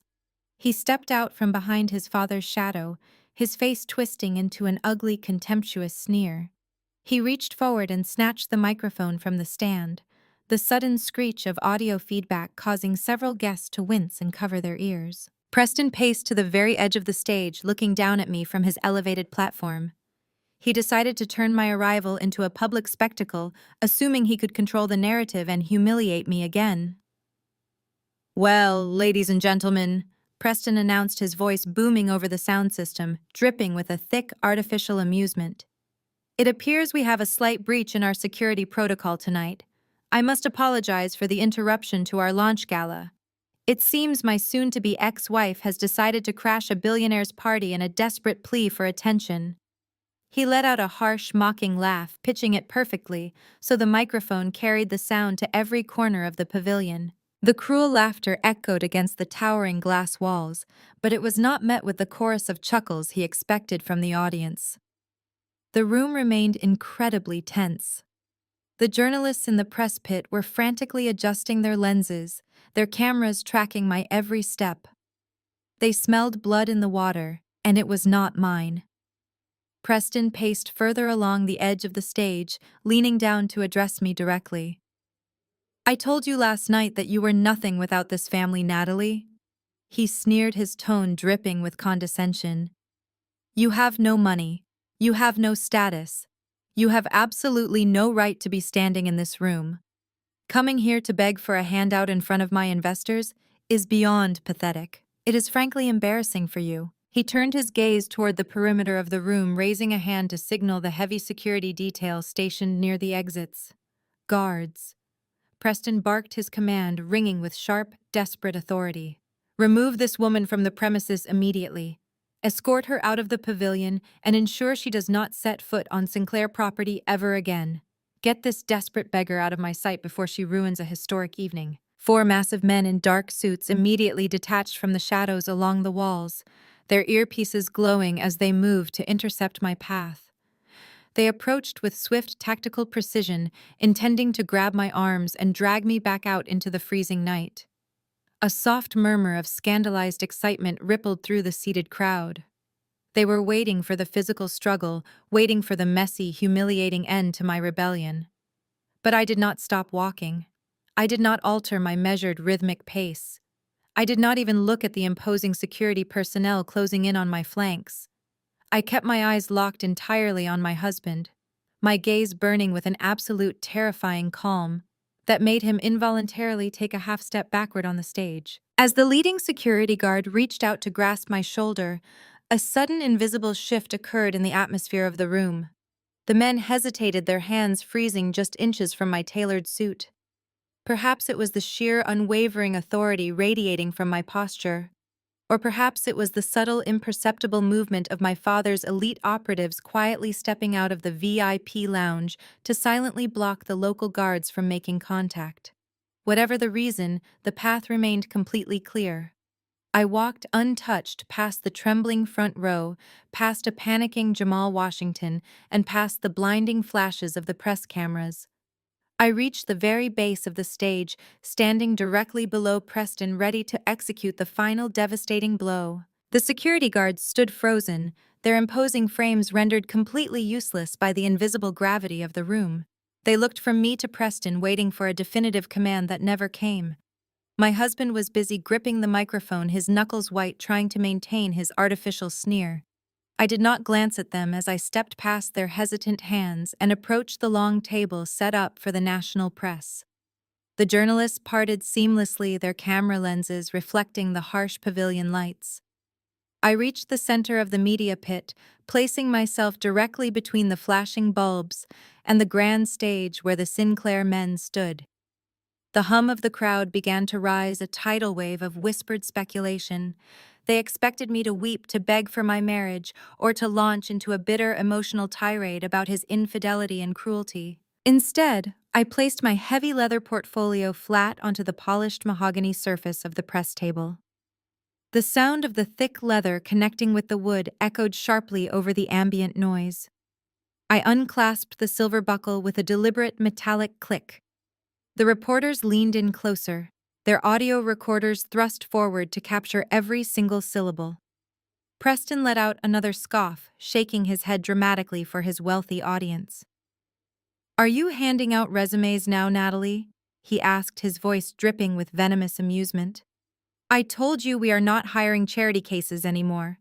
"Security," I said. "Remove her." I ignored him completely. I reached inside the portfolio and withdrew a thick stack of pristine legal-sized paper. The documents were bound tightly together, featuring the unmistakable, imposing stamp of a crimson wax seal. It was not a resume. It was a formal corporate execution. I turned my back to the stage and faced the cameras, allowing the journalists to get a clear view of the heavy, red-sealed paperwork resting in my hands. "Good evening, ladies and gentlemen of the press." I began, my voice projecting clearly without the need for a microphone. My tone was crisp, measured, and completely devoid of the hysterical emotion my husband was desperately trying to provoke. My name is Natalie Reed. Many of you in this room know me simply as Preston Sinclair's wife, the woman he just publicly dismissed as a destitute beggar looking for a handout. I paused, letting the harsh truth of his prior insult hang in the chilled air of the glass pavilion. I am not here tonight to discuss the end of my marriage. I am not here to ask the Sinclair family for a single cent of their wealth. I turned slowly, locking my gaze on Richard Sinclair, whose face had suddenly lost its arrogant flush. I am standing here tonight because the Sinclair Development Group has built their entire legacy on a fundamental misunderstanding of who I actually am. I held the thick stack of legal documents slightly higher. I am not here as a scorned spouse, and I am certainly not here as an employee of this dynasty. I am standing before you tonight as the founder, the chief executive officer, and the sole registered owner of a private real estate acquisition firm known as NR Holdings. A sudden suffocating silence dropped over the front rows. I watched the prominent venture capitalists and private equity directors stiffen in their gilded chairs. They recognized that corporate entity immediately. It was the name written on the master lease for the very ground we were currently standing on. Preston frowned, his handsome face twisting in genuine confusion. The name of the holding company meant nothing to his arrogant mind, but Richard understood. The older man grasped the edges of the acrylic podium, his knees physically buckling as the catastrophic reality washed over him. The color drained completely from his face, leaving him looking hollow and terrified. "Yes, Richard," I said, projecting my voice so every investor could hear the confirmation of their worst fears. NR Holdings, the shell corporation that holds the absolute exclusive rights to the waterfront property beneath this billion-dollar development. I bought this barren dirt 10 years ago with my own investment capital. You do not own Sinclair Harbor. You are merely renting space in my backyard, and you have been writing your massive monthly ground lease checks directly to me. The pavilion erupted into a chaotic frenzy of flashing cameras and shouting reporters. I walked up the 3 carpeted steps to the main stage, bypassing Preston entirely, and slapped the red sealed documents directly onto Richard's acrylic podium. The heavy paper landed with a definitive thud. "This is not a negotiation," I stated, my voice cutting through the rising uproar like a razor blade. "This is a formal, legally binding notice of immediate lease termination. The Sinclair Development Group is in severe breach of the morality and solvency covenants embedded deep within our contract. Because of the public assault I endured last night and the fraudulent financial maneuvering you have engaged in with shadow lenders, your lease is officially voided."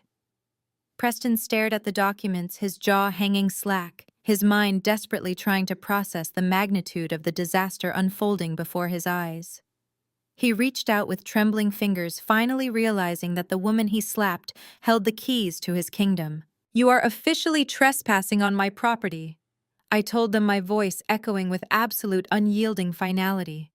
"Every single glass tower, every retail promenade, and every inch of this magnificent harbor now reverts entirely back to the landowner.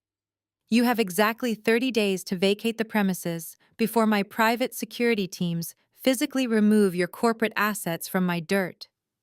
I calmly stepped backward from the podium, deliberately leaving the heavy, undeniable, and devastating proof of their total, utter ruin resting quietly right in front of them. I had just taken their entire world, and there was absolutely nothing they could do to stop it from crashing down around them tonight. Richard's face contorted into a mask of pure denial. He refused to look down at the heavy stack of paper resting on the clear acrylic podium. Instead, his desperate eyes darted across the sea of flashing cameras and murmuring investors. He was a man who had spent his entire life bending the truth to his absolute will, and he simply could not compute the sudden, devastating finality of my declaration.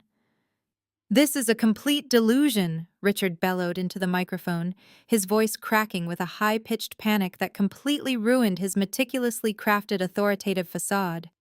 He pointed a trembling finger at me, trying to project a solid confidence he no longer possessed. She is a disgruntled, soon-to-be ex-wife trying to cause a scene.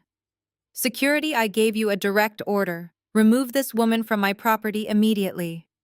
But the security guards remained entirely frozen, their eyes locked on the very real, very legal documents I had just delivered. Realizing that brute force was failing him, Richard pivoted to his ultimate weapon of intimidation.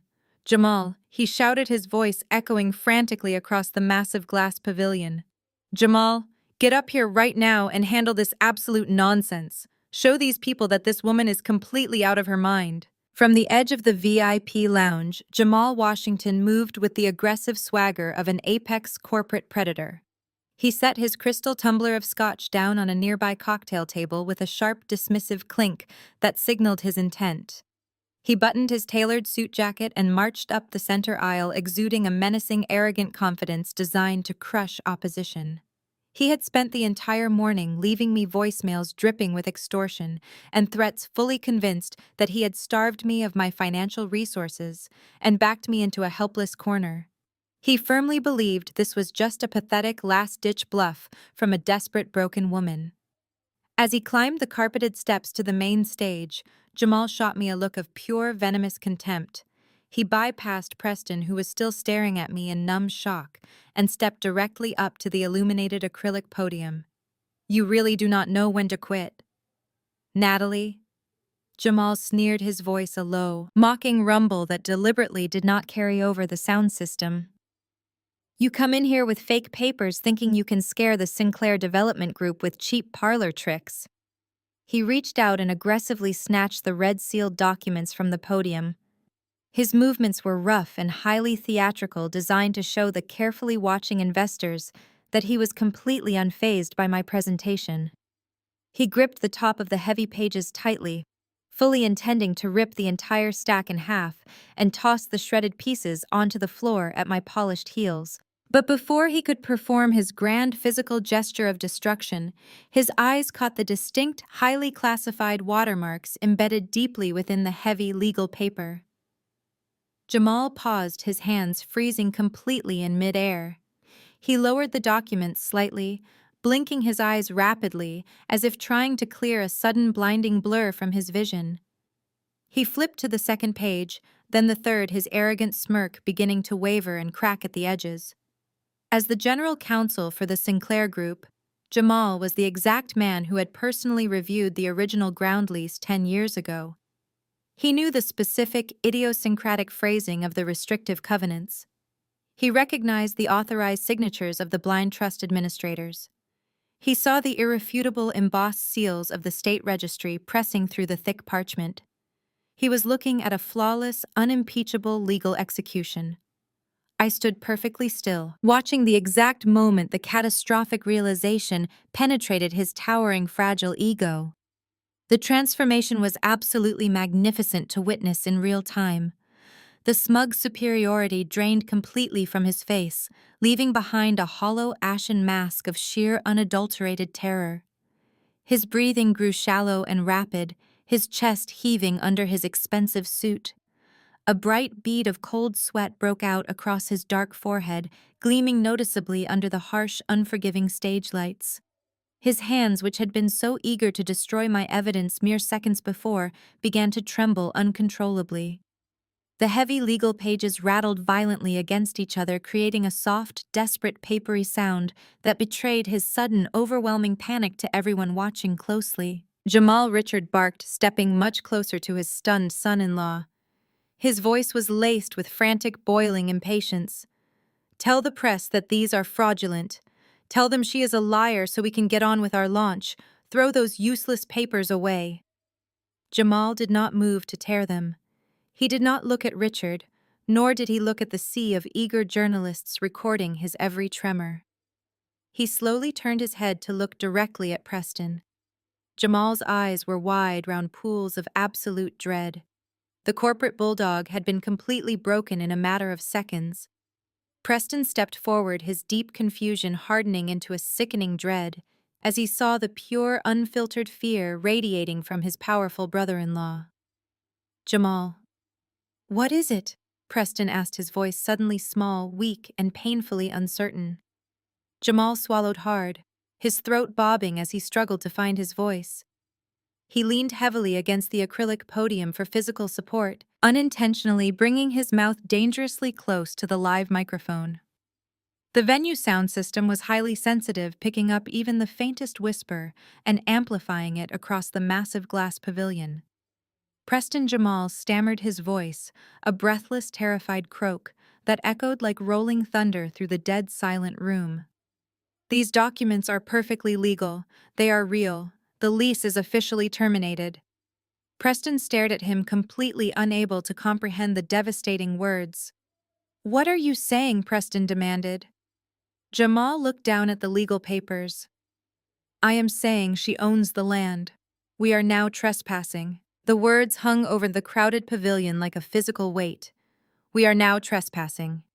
Preston stared at his brother-in-law, his jaw slackening as his mind repeatedly failed to process the impossible sentence. He looked from Jamal to the red-sealed documents, and finally to me, his eyes wide with a sudden suffocating panic. The sheer magnitude of their ruin was beginning to permanently crystallize in his incredibly arrogant brain. But Richard Sinclair was a man who had spent his entire life bullying his way out of dire consequences. He had never encountered a problem his checkbook could not immediately solve.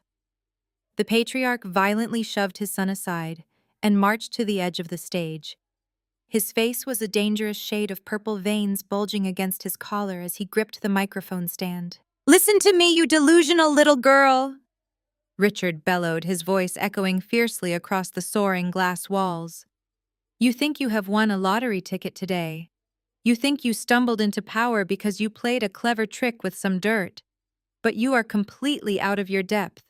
I do not care what name is printed on those leases or what shell corporation you scraped together. I am Richard Sinclair. I built this city. I will buy that land from you right now. I will write a check for double whatever you originally paid. No, I will give you triple the current market value right now. You will take the money sign over the deed tonight and silently walk away from my family before I ruin you." The murmurs in the crowd swelled into a frantic, chaotic buzz. The investors in the front rows shifted uneasily, watching a supposed titan of industry sweat and scream helplessly at a woman he had just called a charity case. I did not flinch at his booming voice. I stood perfectly still, letting his desperate, aggressive bargaining wash completely over me. "Your money is completely useless to me, Richard," I replied, my voice projecting clearly over the rising noise. "I am not interested in your pathetic checks. I am not interested in a settlement. And I am certainly not selling my land to a man who uses corporate influence to starve women out of their bank accounts. The eviction stands immediately. You have 30 days to dismantle this entire circus." Richard slammed his fist violently onto the acrylic podium, the sharp crack making several journalists flinch backward. "You arrogant, stupid woman," he snarled, abandoning all remaining pretense of high society decorum. "You are nothing. You have no backing, no capital, and no real power. Do you see the men sitting in this room?" He gestured wildly toward the VIP section, where venture capitalists were frozen in horror. "These men represent billions in liquid capital. They are my financial backers. If you try to enforce that termination, I will unleash a massive army of litigators that will tie you up in federal court for 30 agonizing years. I will bleed your pathetic holding company dry. I will ensure you spend your miserable life buried in legal fees until you beg to give me that land for free. No one crosses the Sinclair family." He was panting heavily now, leaning over the stage like a cornered animal baring its teeth. He firmly believed his massive syndicate of wealthy associates would blindly step forward to crush me. He thought he was the biggest predator in the room. He was spectacularly wrong. Before I could deliver my response, a low groan echoed from the rear of the pavilion. For the second time that evening, the massive brass and glass double doors were thrust open. The sound was heavy, deliberate, and undeniably ominous. The cold winter wind swept through the entryway, causing the overhead crystal chandeliers to sway and chime softly. The frantic murmuring of the elite crowd instantly died. The flashing cameras abruptly ceased. A strange, heavy paralysis seized the entire room. I did not need to turn around to know who had arrived. The suffocating atmospheric pressure rolling down the center aisle was entirely familiar to me. I simply watched the faces of the investors sitting in the front rows. The men Richard Sinclair had just claimed as his unstoppable financial army were now staring toward the back of the room with expressions of absolute dread. A prominent hedge fund manager in the second row actually brought a trembling hand to his mouth, whispering a name that sounded like a prayer for mercy. Footsteps echoed against the polished marble floor. They were slow-measured and carried the terrifying cadence of an executioner ascending a scaffold. Jonathan Pierce was walking down the center aisle. My father wore a stark, impeccably tailored midnight suit that absorbed the light around him. His silver hair gleamed under the pavilion spotlights, and his sharp, predatory eyes were locked entirely on the stage. He ignored the profound, sweeping terror his mere presence commanded. Flanking him in perfect synchronization were 6 of Wall Street's most ruthless litigators. These were not the flashy lawyers the Sinclairs employed. These were the silent, lethal architects of global financial destruction. They moved as a single, impenetrable wall of absolute power, carrying thick leather briefcases that held the literal keys to the Sinclair family's financial tomb. On the stage, Richard's flushed face suddenly drained of all its vibrant color, leaving behind a sickening, sallow gray. He recognized the man approaching the press table. Preston took a stumbling step backward, his shoulder bumping forcefully into his panicking brother-in-law. The arrogant illusions of the Sinclair dynasty evaporated into the cold air. They finally realized they were standing completely defenseless face to face with the apex predator of the financial world. The legendary stealth wealth billionaire did not say a word as he halted directly beside me. He simply stared up at the broken men on the stage, allowing the absolute suffocating silence of the room to deliver his terrifying message. The legendary stealth wealth billionaire halted directly beside me. He simply stared up at the broken men on the stage, allowing the suffocating silence to deliver his terrifying message. For a grueling minute, no one dared to take a breath. The flashing cameras had ceased, replaced by a profound stillness.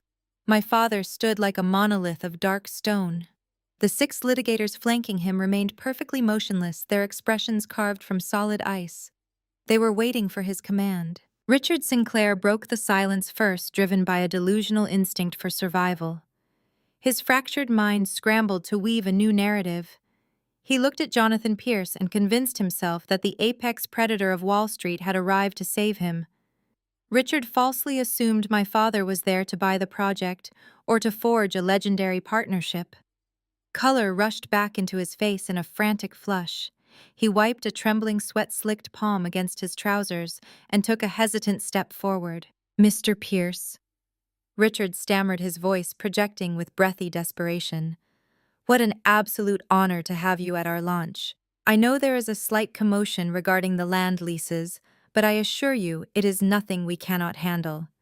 If you are here to discuss a strategic partnership or an investment position, I would be thrilled to welcome you into our syndicate. We can go to my private office and draft the paperwork right now." Richard forced a desperate smile and extended his right hand, stepping toward the top of the stairs. He stood there, his hand hovering in the empty air, waiting for the billionaire to accept his greeting. My father did not blink. He did not acknowledge the extended hand or the groveling business pitch. Moving with slow, predatory grace, my father ascended the steps to the main stage. As he reached the platform, he walked directly toward Richard, forcing the older man to stumble awkwardly backward to avoid a physical collision. Richard's extended hand fell limply to his side. The public rejection was absolute. The patriarch of the Sinclair dynasty had just been swatted away like an insect in front of the Manhattan elite. My father stepped up to the clear acrylic podium, taking the space that Richard and Preston had occupied just moments before. He placed his large hands flat on either side of the microphone. He looked out over the sea of venture capitalists, socialites, and media correspondents. The journalists in the press pit collectively realized they were capturing the financial story of the decade. Camera lenses lifted silently, recording every movement. "Good evening," my father said, His deep voice flowed through the pavilion's speakers, carrying a chilling authority that demanded total submission. My name is Jonathan Pierce. Many of you recognize me. Many of you owe your financial standing to the grace of my holding companies. You came here tonight to invest your wealth into a waterfront monument built by men who claim to represent the pinnacle of corporate excellence. He paused, letting his steely gaze sweep across the trembling figures of Richard Preston and Jamal Washington, who were now huddled together near the edge of the stage like frightened animals. But you are not looking at titans of industry, my father continued. You are looking at cowards. You are looking at incompetent frauds who have mortgaged their entire legacy to shadow lenders because they lack the intelligence to manage a simple balance sheet. But their incompetence is not why I am standing before you tonight. My father turned his head slightly, locking his piercing gray eyes on Preston.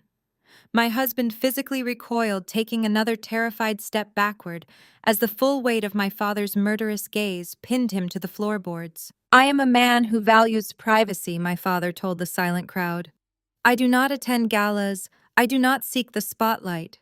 I prefer to let my work speak for itself. But tonight, I was forced to step out of the shadows because of an unforgivable transgression. The men standing on this stage decided to publicly humiliate, belittle, and physically assault a woman they believed was unprotected. They thought she was a vulnerable working-class charity case with no one to seek retribution on her behalf. He raised his right hand, pointing a steady, accusatory finger directly at the dark, blooming bruise on my left cheekbone. The cameras flashed rapidly, capturing the physical evidence of Preston's violence. They were spectacularly wrong. My father declared, his voice rising in volume and intensity, shaking the very foundation of the glass pavilion. They believed they could strike her and simply walk away. But they did not strike a helpless victim. They laid their hands on my flesh and blood. A collective gasp erupted from the 500 guests. The sound was a physical shockwave of unadulterated horror. In the front row, Caroline Sinclair covered her mouth with both hands, letting out a sharp, terrified sob. Jamal Washington sank to his knees, completely unable to support his own weight. My father looked back at the press, delivering the crushing blow to the Sinclair illusion. The woman standing before you is not just the owner of the ground you are occupying, he announced. She is not a charity case. She is Natalie Pierce. She is my biological daughter. She is the sole heir to the Pierce conglomerate, and she commands an empire that could swallow the Sinclair family whole. He turned back to face Richard and Preston, his expression hardening into a mask of merciless execution. You put your hands on my child, my father whispered into the microphone, his voice a lethal promise that chilled the room to absolute zero. You dared to draw her blood because you thought you held all the power. Now you will learn exactly what real power looks like. You are nothing. Your name is nothing. And tonight, I am going to erase your entire existence from this city. The echo of my father's promise hung in the chilled air of the glass pavilion, a death sentence delivered with the absolute precision of a seasoned executioner. Richard Sinclair staggered backward, as if he had been physically struck, his expensive Italian leather shoes scraping clumsily against the polished wooden floorboards. He opened his mouth, desperately searching for a sliver of authority, but his vocal cords completely failed him. Beside him, Preston looked entirely hollowed out, a pathetic, trembling shell of the arrogant man who had proudly slapped me earlier. My father did not allow them a single second to recover. He turned his piercing gray eyes away from the broken patriarch and looked out over the sea of horrified investors sitting in the front rows. Gentlemen, my father said, his deep voice slicing effortlessly through the mounting panic, you were invited here tonight to pour your personal wealth into a grand vision. Richard Sinclair spun you a fairy tale about legacy and waterfront dominance. He told you his empire was a fortress. What he conveniently omitted was the fact that the Sinclair Development Group has been bleeding capital at a catastrophic rate for the last 3 quarters. He failed to mention that when traditional banking institutions recognized his incompetence and severed his credit lines, he resorted to begging the shadow market to keep this sinking ship afloat. My father raised his left hand in a sharp, minimal gesture. One of the 6 towering litigators stepped forward immediately. The lawyer did not speak. He simply unlocked a thick titanium-reinforced briefcase and withdrew a pristine stack of bound financial contracts. He placed them deliberately on the corner of the press table, right next to my red-sealed lease termination documents. The journalists in the media pit leaned forward, their camera shutters clicking frantically to capture the damning evidence. Those documents, my father announced, his tone shifting into a clinical, merciless register, represent over $4 billion in debt. These are the toxic predatory loans Richard Sinclair signed when his ego refused to accept defeat. He borrowed this money from a syndicate of private equity firms, pledging every single asset the Sinclair family owns as collateral. He pledged his towers, his properties, and the mansion he sleeps in. My father paused, letting his gaze sweep across the trembling Sinclair men. What Richard did not know, because he lacks the intelligence to trace a corporate structure to its origin, is that I acquired those specific private equity firms 3 years ago. A collective gasp rippled through the audience. The venture capitalists and hedge fund directors in the VIP section suddenly sat bolt upright in their chairs. The terrifying math was clicking together in their sharp minds. The apex predator of Wall Street owned the Sinclair debt. I hold every single promissory note binding this family. My father continued, his voice rising with a terrible, unyielding power. I am the master of their financial existence. And as the primary creditor of the Sinclair Development Group, I am required to enforce the protective covenants embedded within these loan agreements. Specifically, I am referring to the moral turpitude and catastrophic legal action clauses. These provisions dictate that if the managing partners engage in public conduct that damages the reputation of the borrowing entity, or if they face a legal action that invalidates the collateral, the lender reserves the right to protect their investment. My father turned his head, looking directly at Preston. The physical assault of my daughter in front of 500 witnesses satisfies the first condition. He then looked down at my lease termination notice resting on the press table. The formal termination of the ground lease, wiping out the primary collateral for these loans, satisfies the second. Therefore, as the controlling entity of this debt portfolio, I am exercising my contractual right to protect my capital. My father faced the cameras, his expression carved from solid granite. Effective immediately, I am recalling the entire $4 billion debt portfolio. The loans are fully due and payable right now in full. The Sinclair Development Group is completely insolvent. The reaction was instantaneous and chaotic. The glass pavilion, which had been a temple of high society elegance just moments before, erupted into absolute financial panic. In the front rows, the wealthy investors Richard had desperately relied upon to save his empire did not rush to his defense. Instead, they frantically reached into their tuxedo pockets and retrieved their smartphones. The bright screens clearly illuminated their panicked faces. I watched the hedge fund manager furiously dial his lead broker, shouting desperate orders over the din of the crowd to short Sinclair stock immediately. Dozens of other executives followed suit, their voices blending into a chaotic chorus of sell orders. The financial slaughter was happening in real time, broadcast live by the media correspondents in the press pit. They were speaking rapidly into their microphones, reporting the unprecedented collapse of a Manhattan real estate dynasty. The Sinclair Group's subsidiaries were already plunging, the charts plummeting like heavy stones into a bottomless ocean. The investors who had once fawned over Richard Sinclair were now scrambling over each other to sever all ties and dump their shares before the market officially registered the total bankruptcy. On the stage, the reality of their ruin finally crushed the Sinclair men. Richard clutched his chest, his breath coming in desperate gasps as he watched his entire life's work evaporate in a matter of seconds. He stumbled backward and collapsed into a velvet chair. Preston dropped to his knees on the floorboards. He stared out at the sea of fleeing investors, his hands trembling violently. He looked up at the massive digital screens still displaying the beautiful renderings of Sinclair Harbor, a future that would never belong to him. He was completely bankrupt, devoid of status, and publicly branded as a violent coward. I stood quietly beside my father, watching the empire burn to the ground, feeling a sense of cold, profound peace. The destruction of the Sinclair patriarchs was absolute, but my work on this stage was not yet complete. I turned away from my trembling husband, letting my eyes sweep the platform. I was looking for the man who promised to ruin my life before I had finished my morning coffee. I spotted Jamal Washington attempting to edge his way toward the heavy velvet curtains behind the VIP lounge. The ruthless corporate bulldog who spent the evening boasting about his legal prowess was desperately trying to slip into the shadows.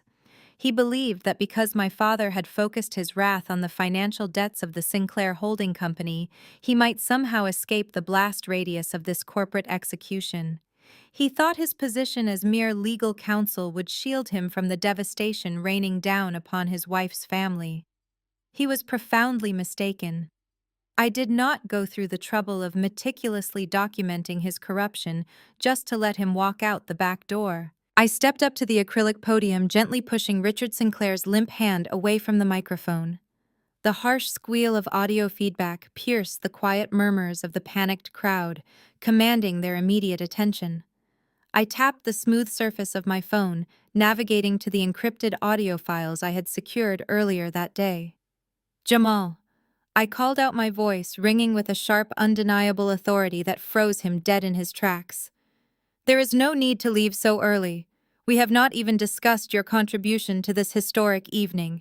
Jamal slowly turned around, his dark eyes wide with the same suffocating dread that had paralyzed him when he first read my lease termination documents. He took a hesitant step back toward the light, his perfectly tailored suit suddenly looking far too large for his shrinking frame. The venture capitalists and private equity directors who had just dumped their Sinclair stock now turned their relentless focus entirely onto him. They smelled blood, and high society investors possess a ravenous appetite for a public downfall. I pulled a small audio cable from the pocket of my blazer and connected my device directly into the pavilion's master soundboard. The technical team in the sound booth, clearly intimidated by the imposing presence of my father's security operatives, did absolutely nothing to intervene. I looked down at Jamal, allowing a cold, razor-thin smile to touch my lips. You were incredibly eager to share the details of our private phone call with the investors in the lounge tonight, I said smoothly, ensuring every word echoed across the vast waterfront venue. You bragged about how efficiently you starved me out of my personal bank accounts. You boasted about how easily you outmaneuvered a desperate woman. Since you are so exceptionally proud of your legal strategies, I think the entire room deserves to hear your flawless methodology. I pressed the play button on my screen. The high-definition speakers suspended from the soaring glass ceiling cracked to life. The crisp, unedited audio of Jamal's arrogant voice flooded the pavilion. The entire Manhattan elite listened in stunned silence as the recording captured his menacing, patronizing purr. We are prepared to bury you under a massive mountain of litigation. The recorded Jamal threatened, the sound bouncing off the walls with crystal clarity. We will garnish your future wages, seize any independent assets you claim to have, and drag your professional reputation through the mud. A collective gasp rippled through the front rows as the sheer malice of his extortion was laid bare. Then came the most damning portion of the tape. You have exactly $0 to your name, his recorded voice mocked cruelly. You are sitting in a hotel room you cannot buy breakfast in. You cannot afford to fight us. The recording played in its entirety, exposing his explicit admission to weaponizing the Sinclair corporate banking relationships to illegally freeze my personal funds. It laid out his direct demands for me to sign a post-nuptial agreement under the absolute threat of fabricated corporate espionage charges. When the audio file finally clicked to a halt, the silence that followed was suffocating heavy, with the undeniable proof of gross criminal misconduct. I disconnected my phone and looked down at the disgraced lawyer. Jamal was physically trembling, his mouth opening and closing without producing a single sound. His wife Caroline stood frozen in the front row, her face buried in her hands as the reality of their mutual destruction settled over her. My father raised his hand in another sharp, decisive motion. A second litigator from his elite legal strike team stepped forward, bypassing the broken figures of Richard and Preston. This lawyer moved with lethal efficiency, walking directly down the steps of the stage until he stood face to face with Jamal. The litigator withdrew a thick manila envelope from his leather briefcase and thrust it firmly against Jamal's chest. The disgraced attorney instinctively raised his shaking hands to catch the heavy packet. "You have just been formally served," the litigator announced, his voice devoid of any warmth or mercy. "On behalf of Natalie Pierce, we have filed a civil lawsuit against you for felony corporate extortion, malicious prosecution, and tortious interference with personal banking assets." The litigator took a step back, adjusting his jacket with a smooth, practiced motion. Furthermore, he continued, his words striking like physical blows. "A formal expedited grievance has been submitted to the State Bar Association containing the unedited audio evidence of your severe ethical violations. We have initiated permanent disbarment proceedings. You will never practice law in this country again." The heavy manila envelope slipped slowly from Jamal's trembling fingers, hitting the polished marble floor with a loud slap. His legs gave way beneath him, unable to support the crushing weight of his ruin. He collapsed heavily into a plush velvet chair. His arrogant smirk was completely gone, forever replaced by the devastating reality that his entire legal career was permanently destroyed. The permanent destruction of Jamal Washington hung heavily in the freezing air of the glass pavilion. I watched the disgraced lawyer slump into his velvet chair, a broken man who had orchestrated his own catastrophic demise. The investors were completely silent now, watching the systematic dismantling of a dynasty they had worshipped only an hour ago. I slowly turned my attention away from the ruined attorney and directed my cold gaze back to the center of the grand stage. Richard Sinclair was still paralyzed behind the acrylic podium, his breath rattling loudly in his chest, completely unable to process the absolute evaporation of his legacy. But my focus was not on the fallen patriarch. It was on the trembling man kneeling right beside him. Preston Sinclair, the man who had promised to cherish me, the man who had publicly struck me and laughed at my pain, was finally comprehending the devastating permanence of his actions. The arrogant facade he had worn for 5 long years dissolved entirely. The vibrant color drained from his handsome face, leaving behind a pathetic, trembling shell of a human being. He looked terrified at the red-sealed lease termination documents resting silently on the acrylic stand. He looked at my father, the apex predator who had just seized his entire generational fortune with a single merciless command. And then he looked slowly up at me. There was no rage left in his dark eyes. There was no condescension or superiority. There was only a raw, suffocating, primal terror. His legs gave out completely beneath him. Preston sank heavily onto the polished wooden floorboards of the stage, his tailored midnight blue tuxedo wrinkling as he fell to his knees in front of the flashing cameras and the silent, judging crowd. The high society guests, who had previously chuckled at his cruel jokes, now stared in profound, absolute discomfort as the golden heir to the Sinclair empire completely degraded himself. He scrambled forward on his knees, closing the short physical distance between us with desperate, frantic movements. Before my father's elite security operatives could intervene to block his path, Preston reached out with trembling, sweat-slicked fingers. He grabbed the sharp-tailored hem of my charcoal wool suit jacket, clutching the fine fabric like a drowning man holding desperately onto a fragile lifeline. His knuckles turned stark white with the sheer force of his desperate, terrified grip.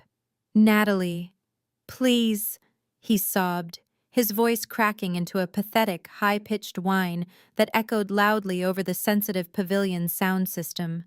"Please, you have to stop this immediately. You have to tell your father to stop this right now." Heavy, genuine tears streamed rapidly down his cheeks, completely ruining his perfectly groomed appearance. He was weeping openly, abandoning his formidable pride as the crushing reality of his absolute bankruptcy settled permanently over his mind. "You cannot do this to us, Natalie. You cannot take everything away from us like this. We are a family. We are husband and wife." I looked down at him, feeling absolutely nothing. I felt no pity, no sorrow, and certainly no love. The weeping man clinging tightly to my ankles was a complete stranger to me. I did not try to pull the fine fabric of my suit from his desperate clutching grasp. I simply let him cling to me, forcing every single wealthy investor and hungry journalist in the room to witness his unadulterated humiliation. Preston looked up at my face, his bloodshot eyes landing directly on the dark bruise he had violently inflicted upon my left cheekbone just 24 hours earlier. Instead of showing genuine, unconditional remorse for his physical abuse, he instantly reverted to the only cowardly tactic his toxic family truly knew. He tried to desperately manipulate my reality through blatant gaslighting. "Natalie, I am so deeply, truly sorry for last night," he wept, his voice shaking with a manufactured desperate sincerity designed to elicit my sympathy. "It was just a simple mistake. I was under so much financial pressure with the harbor development project, and my father was constantly pushing me to perform, and I lost my temper for one brief, meaningless second." The slap meant absolutely nothing. "You know me. You know the good man I truly am inside. We loved each other so much. We had 5 beautiful, perfect years together. We built an amazing life filled with wonderful memories. You cannot destroy our entire family and our entire future over one single stupid mistake." His tears fell heavily onto the polished marble splashing near the tips of my leather heels. He tightened his iron grip on my suit jacket, shaking his head frantically as he continued his pathetic barrage of emotional manipulation. "Please, darling," he begged, staring up at me with wide, pleading, bloodshot eyes. "I know you are furious, and you have every right to be temporarily upset with my behavior. But I love you. I have always loved you more than anything else in this entire world. You are a good, exceptionally kind, and profoundly forgiving person. You are the beating heart of this family. Please do not let this financial tragedy be the bitter end of our beautiful love story. I promise I can be a much better husband to you from now on. I will go to intensive therapy. I will do absolutely whatever it takes to prove my devotion to you. Just call off these aggressive lawyers. Just tell your father to release the toxic loans and give us a second chance to fix this terrible, unfortunate misunderstanding. We can start over today completely fresh and build an even stronger marriage. I promise I will never raise my hand to you again. I swear it on my life, Natalie. Please forgive me for my one simple mistake and save our precious family." He bowed his head, resting his weeping face against my perfectly tailored suit, completely surrendering his dignity, as the room watched his pathetic performance in absolute stunned silence. I looked down at the sobbing broken man, feeling nothing but a profound chilling emptiness. His tears soaked into the fine wool of my charcoal suit. For 5 years I believed that underneath his arrogant exterior, Preston was a man capable of genuine partnership. I poured my entire heart and my unwavering loyalty into building a foundation for our shared future. But the reality was that he only valued me when I was standing in his shadow, quietly fixing his endless stream of corporate mistakes while he claimed the glory. The moment I stepped into the light and demanded respect, his true nature was violently revealed. I felt zero pity as he wept against my ankles. I slowly reached down, my movements deliberate and devoid of affection. I clamped my fingers firmly around his wrists, gripping the starched white cuffs. With a sharp, sudden motion, I peeled his trembling hands away from my clothing. Preston looked up at me, his face streaked with tears and his mouth hanging open in complete shock as I physically rejected his desperate plea for salvation. He searched my eyes for any lingering trace of the compliant, forgiving wife he thought he knew so well. He found nothing but impenetrable ice. "You do not love me, Preston," I said, my voice echoing clearly through the suffocating silence of the grand glass pavilion. "You only love the convenience of my silent labor. You only love the financial security my skills provided for your failing family dynasty. What you are mourning right now is not the tragic loss of our marriage. You are mourning the total loss of your unearned status and fraudulent wealth. Your apologies are meaningless because they are born exclusively out of your own terror, not out of any genuine remorse for the physical and emotional abuse you inflicted upon me. You stood on this stage last night basking in the cruel laughter of 500 guests, and you struck me across the face with the absolute certainty that you would face zero consequences for your violence. You chose to humiliate me because it made you feel powerful. I took a slow, measured step backward, putting a definitive physical distance between myself and the crumbling air. You slapped me because you thought I had no one to protect me.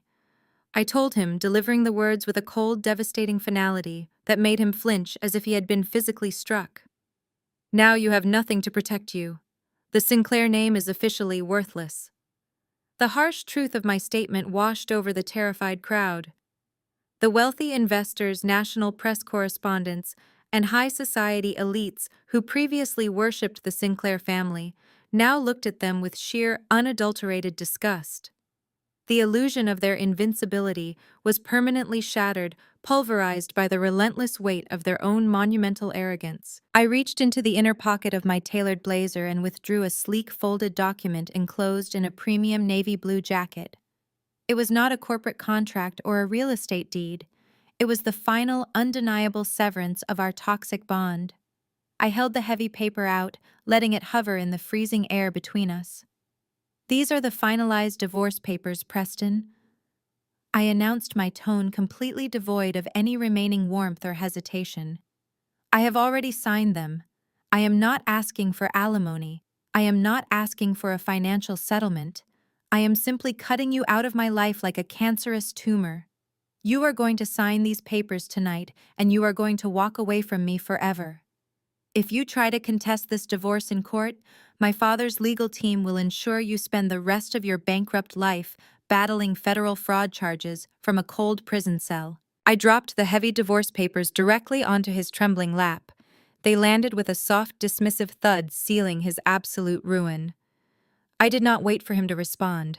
I did not wait for him to cry or beg or offer another pathetic, fabricated excuse.